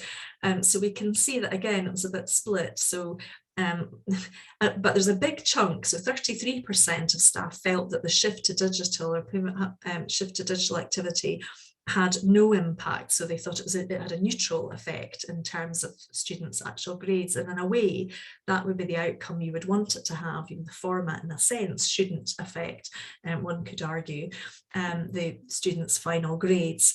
But 38% thought that it had actually brought about an uplift in grades. And then, as you can see, about 16% felt that it had actually lowered grades, or had adversely affected. Looking at the next slide again, to see the kinds of activities that were associated with positive impacts on student achievement. Again, quite a similar picture. The lecture record, a huge shout out again for lecture recordings and other materials for students to use. So that's come through really strongly again, alongside live interaction with academic staff. So there's quite a consistent pattern or picture in terms of the sorts of things that were welcomed and that are associated both with engagement and with ultimate achievement. So that is our Made Digital report. We made available the kind of top line or headline findings, that you can access that from the QA website. And if you're at a QA member institution, which is virtually all of the universities in the UK, then you'll be able to log on to our membership resources area really easily and access the full report. And it contains slightly more granular findings in a little bit more detail than I've been able to go into just now. Moving on to the next slide. Another piece of activity we've been engaged in was a question that we were often asked was, what does good look like? And out of that question came our Hallmarks of Success playbook series.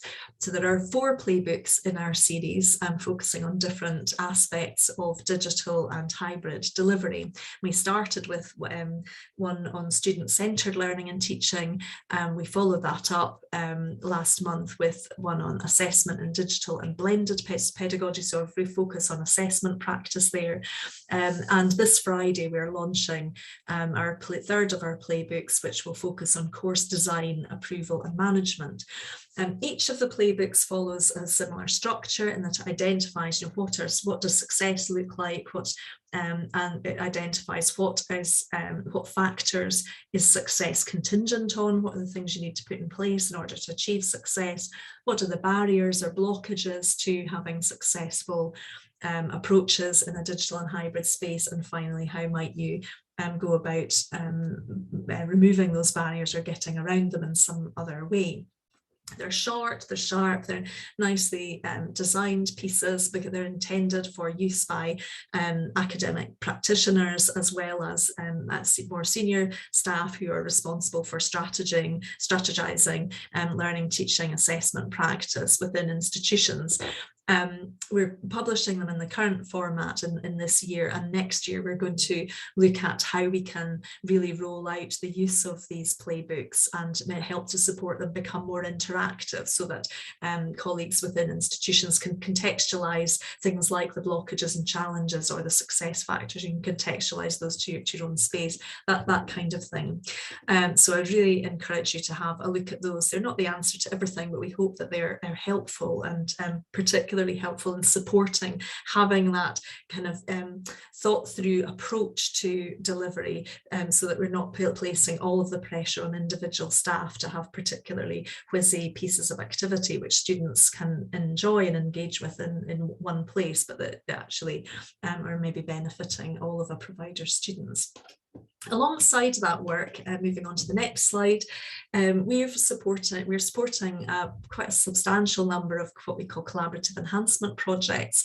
What those are groups of our member institutions who come together. Well, in fact, they need to be led by a member institution. They might involve other colleagues, including colleagues from organisations that aren't eligible for QA membership, whether they're local authorities or they might be professional statutory bodies, in one case a commercial company, all kinds of things like that, but they're led by QA member institutions, and it's where a little group of institutions and other organisations have a particular priority issue and a knotty challenge that they want to come together and work on. We supported 13 of those in 2021, and in the current calendar year we're supporting a further 17 of these projects across a range of areas. Again, you can look at the full list of our projects that we're supporting, and most of them have their own project page where you can look at links to the findings and the materials and what they're up to. Several of those collaborative enhancement projects have a focus on different aspects of digital and hybrid pedagogy and practice. Many of them combined with other aspects, for example, looking at equality, diversity and inclusion in hybrid and digital, some of them with more of a focus on the assessment. So they have a sort of variety of approaches, but they're a really interesting suite of activity, and I'm looking forward very much. They all have slightly different timelines, which is absolutely fine. So we're working on disseminating those outcomes and then looking at where we've got clusters of the projects which have insights to offer in particular areas, and we'll find different ways of sharing the outcomes from those. And just to round off, and I'll look forward to some questions, maybe some discussion, but to round off for now, if you're looking for information about QA, we have, and we're only 3 years into this membership model. I think we started off getting a little bit overexcited about the fact we needed to keep lots of things behind a login wall. But we're beginning much more to inhabit our public website. So if you're wondering what QA are up to, then have a look from the homepage. You can find along the top the membership area, and you can from there find lots of information about what we're doing and links to lots of things. Next slide, please. Some activity that's coming up today and tomorrow. We have our member network event I mentioned, annual conference coming up, a variety of things.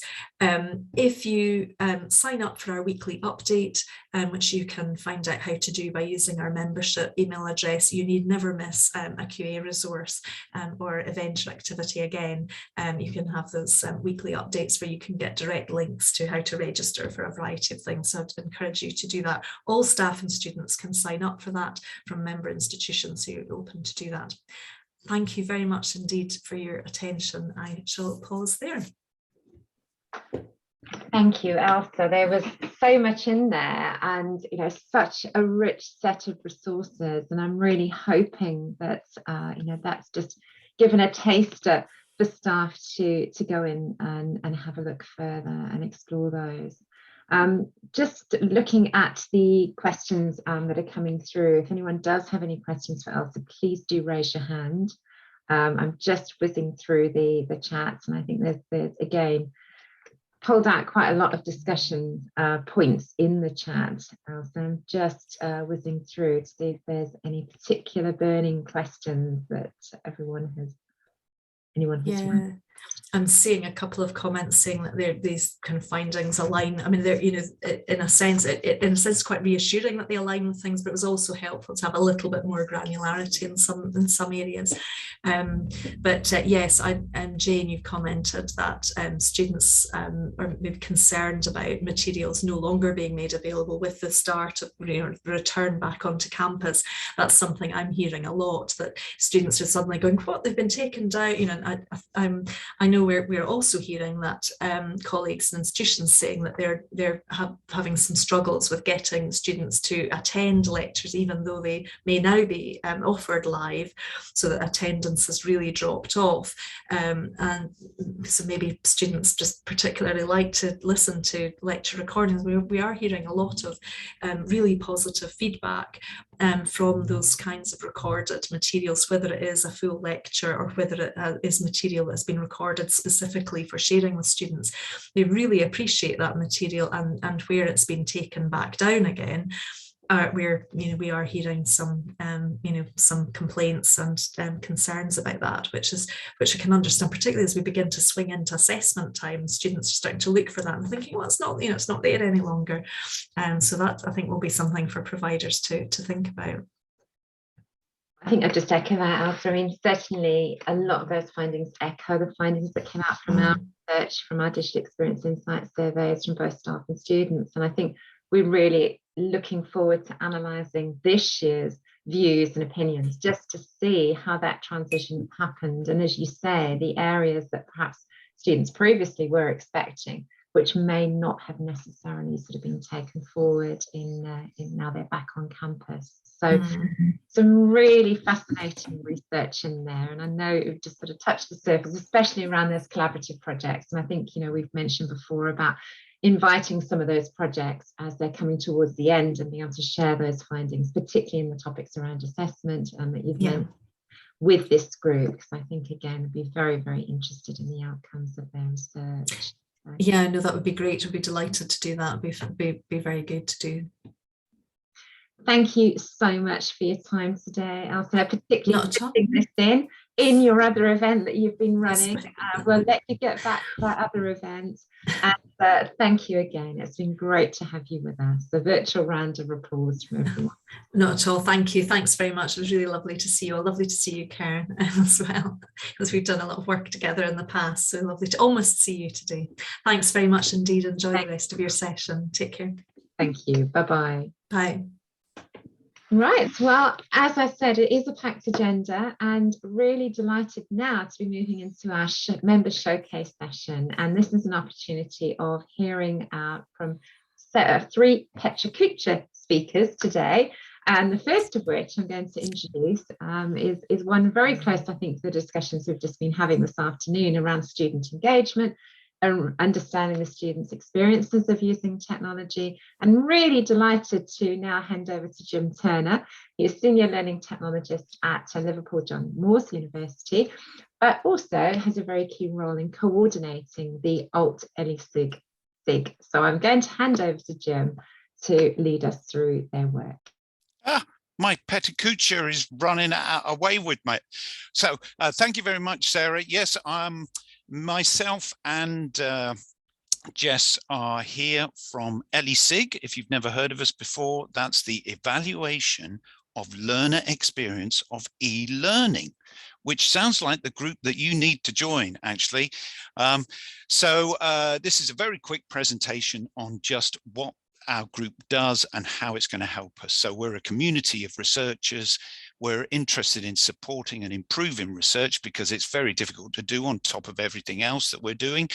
And it's running away even faster. So it was actually set up with Rona Sharp back in 2008 and actually worked very closely with Sarah later on to influence some of the work that Jisc are doing in this area. We've got 6 regional groups: Scotland, Northwest, Wales, Midlands, South and London.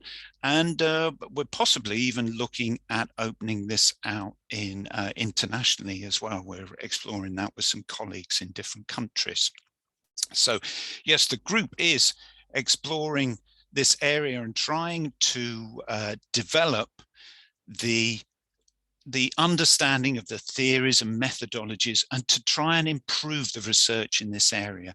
It is kind of understood that perhaps there is some work to be done to make the research even more solid. But you can also benefit from keeping up to date with the latest research, networking and collaborating as you have been doing this morning, gaining feedback on some of your research ideas, disseminating in a friendly setting, and undertaking scholarship to possibly support certification through advanced HE and LE-SIG, through ALT. So yes, we do webinars, and we've been doing some all over lockdown. We did a really interesting one with Ali Armelini on the student voice in active blended learning. Sarah came along and did one on student experience, and a recent one that we did with Naomi Beckett from Bristol University with some of her student champions looking at the student digital champions. And also a big shout out for LESIG Scotland, who is very interactive as a group and have been running some sessions. So a little bit about us. I'm a senior learning technologist, and my research journey is, you know, fairly rough and ready, and I benefited a lot from hanging around with other researchers and trying to support myself. I'm going to hand over to Jess now. Perhaps you can introduce yourself. The pressure's on with time. I'm Jess Humphreys. I feel it. I'm an assistant professor. I work in academic development at Warwick, and I've been working with Jim in various roles in LESIG recently in the National Committee, and now recently as Vice Chair. Emma, who is unable to be with us today, she's our new secretary. Oh, the pressure. So one of the things that we've been doing in the last year has been the Scholar Scheme, and this has been a great opportunity to bring colleagues together who have really a variety of different experiences with regards to research.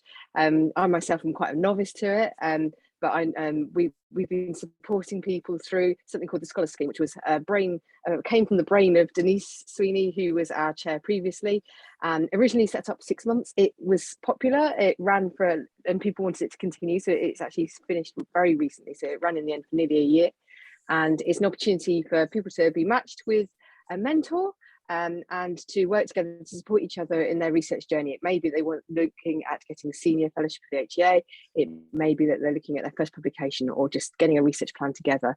The Scholar Scheme, we are looking at running it again in the summer, and if you are interested, there is a short form you can complete. But as I say, it's a brilliant opportunity to connect colleagues together. We have people from all over the sector doing all sorts of amazing, incredible jobs, and from the UK, and there's also interest from overseas too. You're assigned to someone to work with, and there's an opportunity to gain new skills, knowledge. We meet all together as well, which is one of the things I love about it, coming together and hearing what people are doing. And it's really helped develop some careers and some relationships, and there's some nice friendships that have been formed through it as well.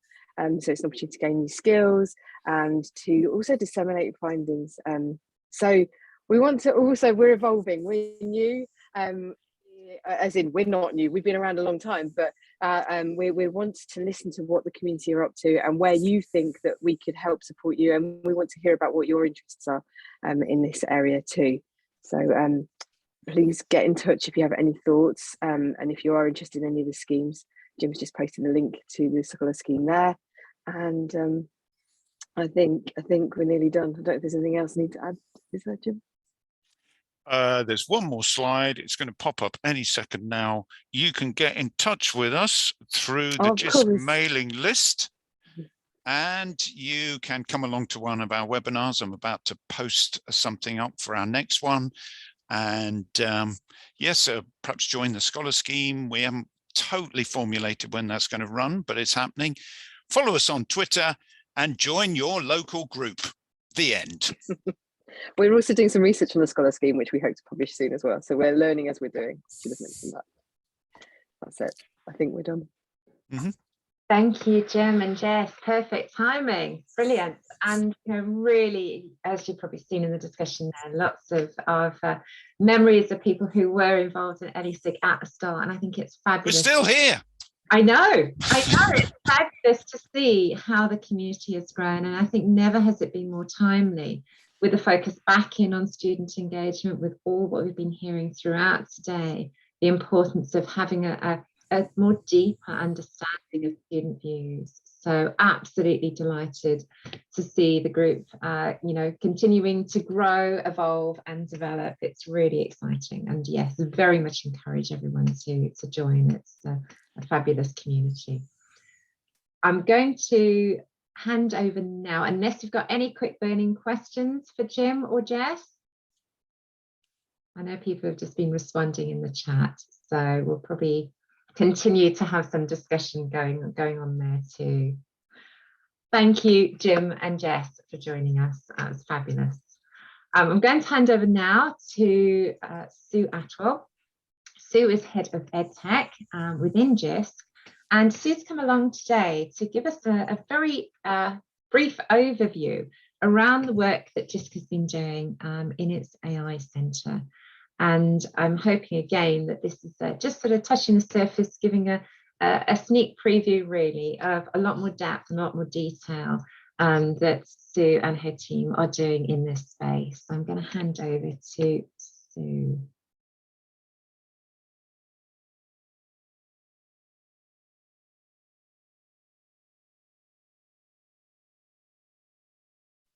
And hoping we can hear and see Sue. So we've just got a message saying you've started screen sharing, but it doesn't appear to be coming through yet on our screen.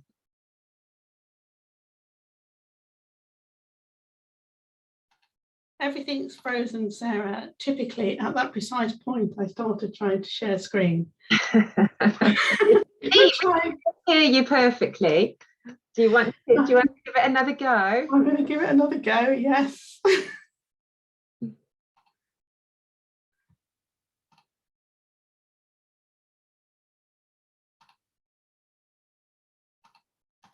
Perfect, we can see now, Sue, all working. Yes, I'm just trying to move it onto screen. So, brilliant. Sorry for all that. I'm Sue Atwell. I'm going to talk about AI in education and its potential pitfalls, about the National Centre and our work, and how to get involved.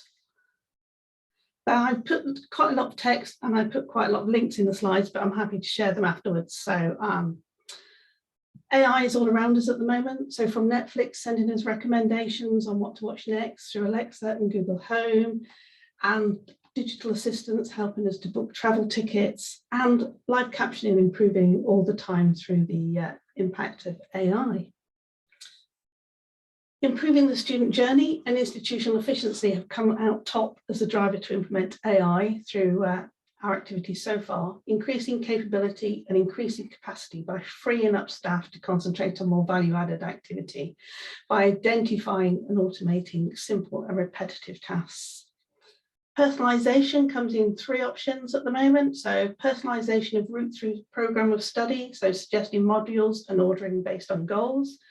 Personalisation of the route through individual courses, so based on progress, is more or less material needed. And personalisation of content, so tailored to your specific needs, either based on accessibility or achievement, or run away with me as well. Employability, so AI, it's partly about preparing students to produce AI-friendly CVs, increasingly used in shortlisting. It can help with analysing student interview performance and giving constructive feedback, and also giving students more practice. Exploreai.jisc. I'm really encouraging people to visit this site. We've now got 15 demos on this. Please have a go, have a play with them, identify ways you could use them. And if you come up with something interesting and innovative, get in touch, because we're looking to do some interesting experiments next year. Mentions of AI always jump straight to ethics, but there may be a better way. Asking these 4 simple questions often shows that a product isn't a good fit for the institution anyway, but if it is, then getting the answers to these questions clarifies the ethics at the same time. And again, the link to the report. Algorithms, people can easily step through these and understand both the process and the output and how the output's been arrived at. With machine learning, it's easy to understand the training and the training data, but not always how the output was arrived at. So mitigation here is about gaining consent based on what and how the information is used. Bias. Machine learning models will usually always replicate any bias in their training sets. So if a group of people were historically excluded, then the model will continue to exclude them. Getting diverse opinions and check will help ensure bias is designed out.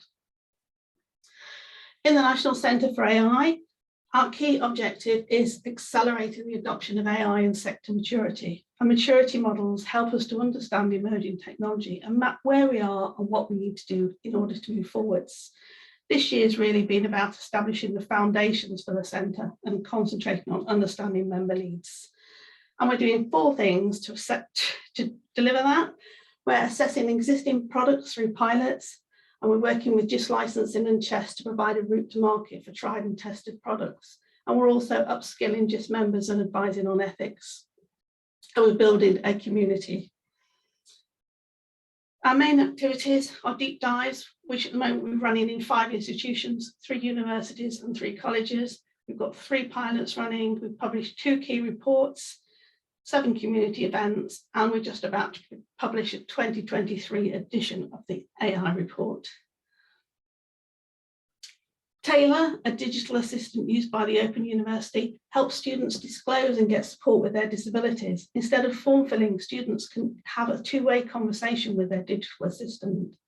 Taylor asks students questions to elicit information, and students can ask Taylor questions about the university. AI to support admissions and enrolment. This has really been highlighted as a good use case, enrolment and induction, but can we use the examples of Monzo and Starling and make enrolment as easy as it is to sign up for one of the new banks?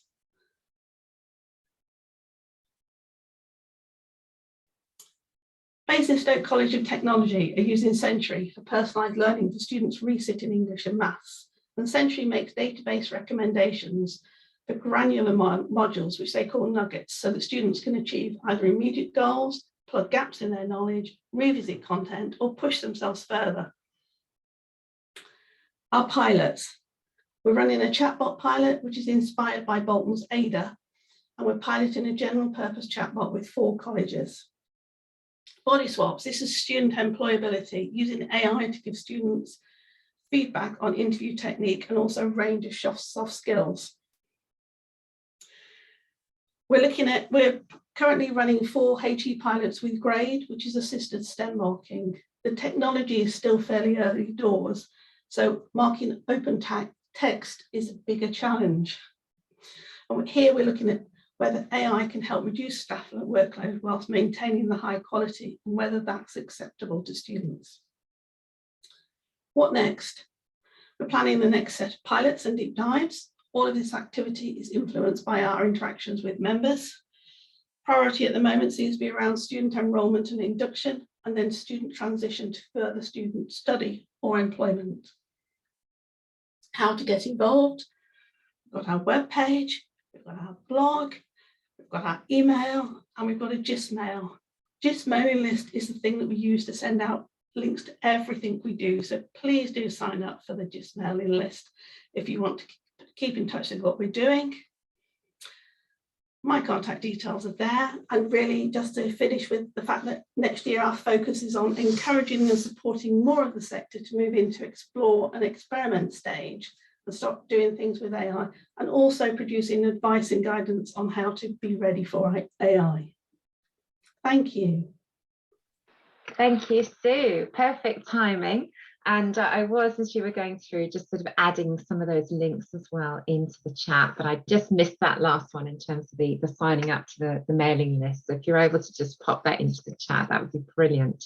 No problem at all. That was great. And again, I think as I said previously, we're really hoping to engage this group further over the next year in this work, as there's some really innovative and exciting work that you and the team are doing. So thank you so much for sharing that with us today.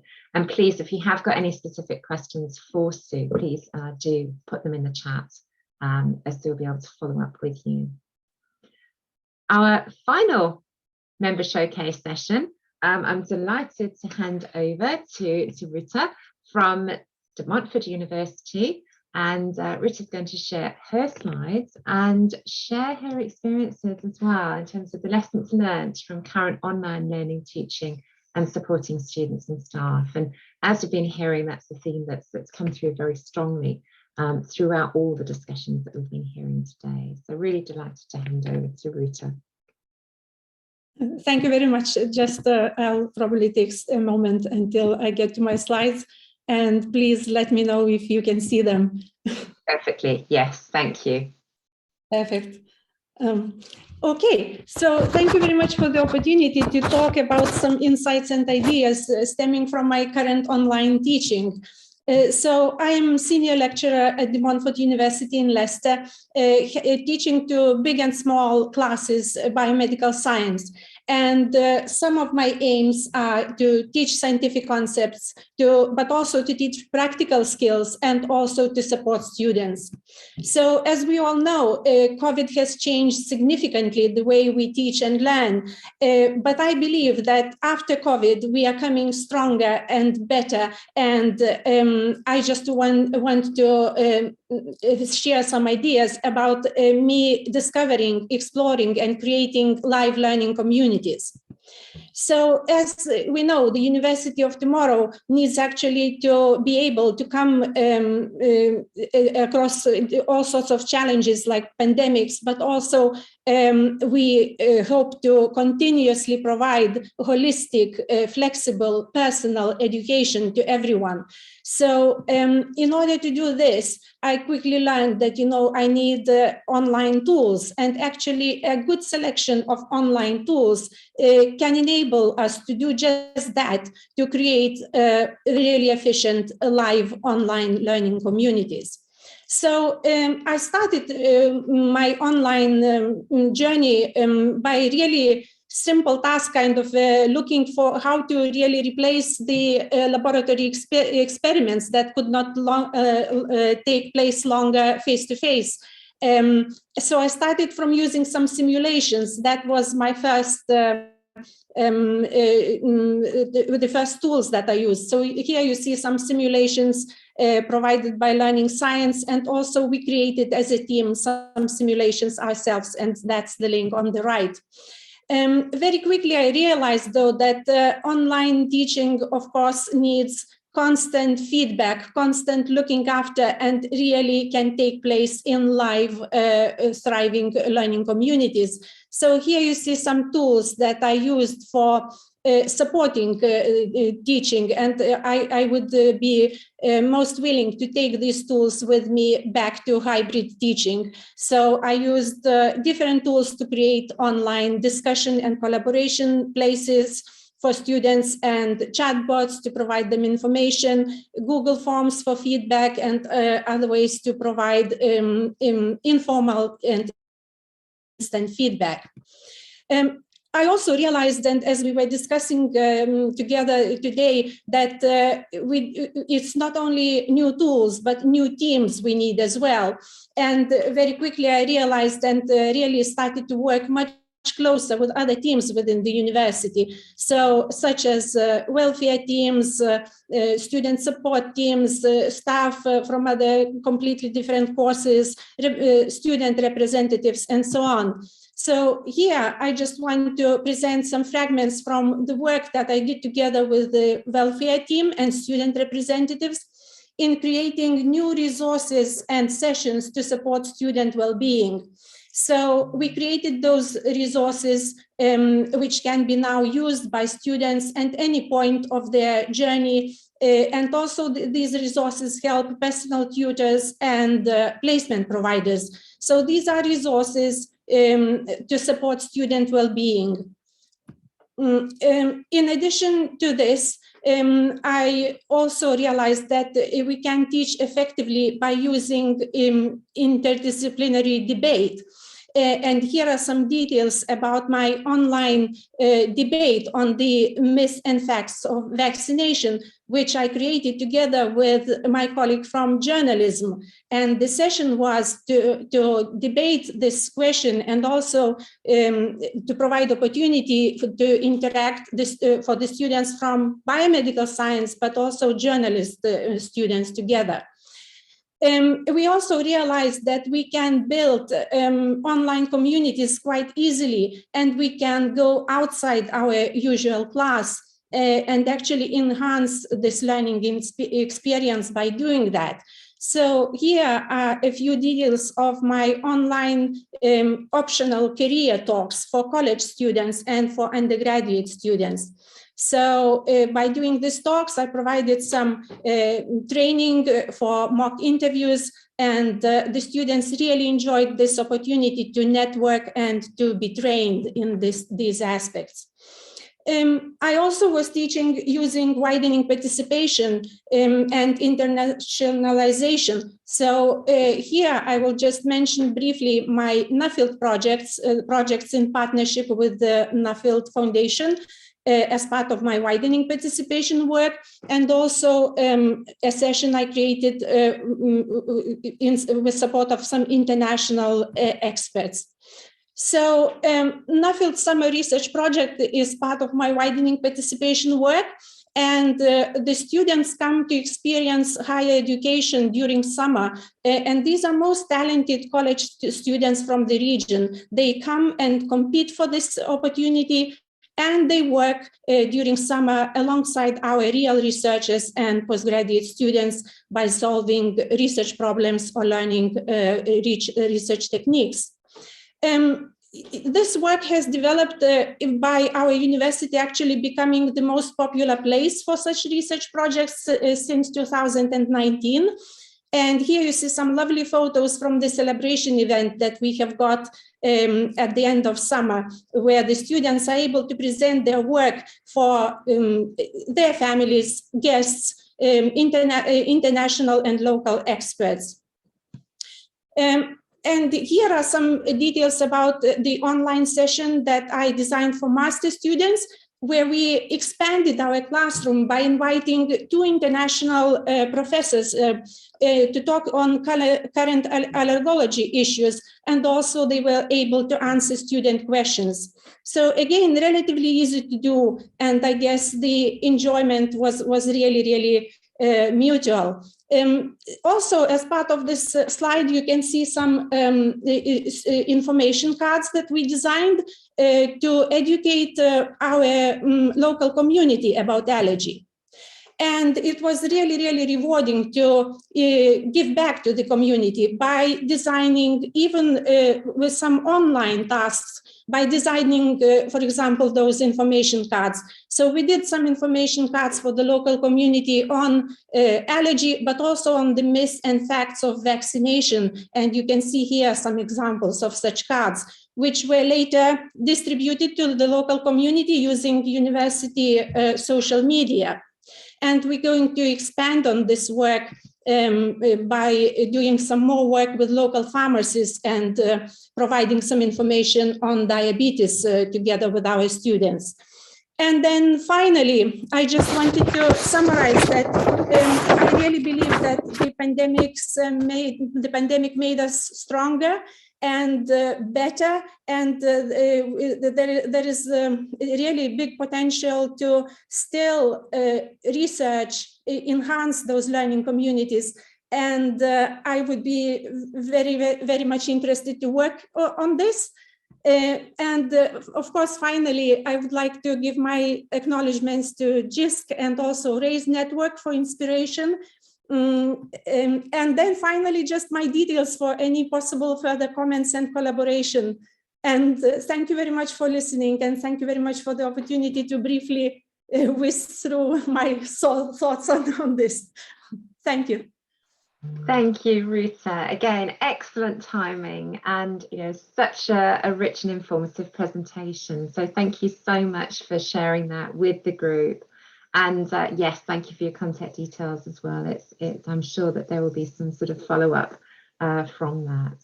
So that really draws us to the end of our meeting today. It has been a very full agenda, and I'm absolutely delighted to have been able to listen to such engaging and inspiring discussions and presentations today.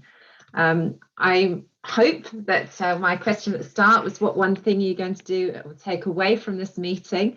I hope there is at least one thing you're going to be doing as a result of this meeting from all the ideas and the inspiration that you have been experiencing today.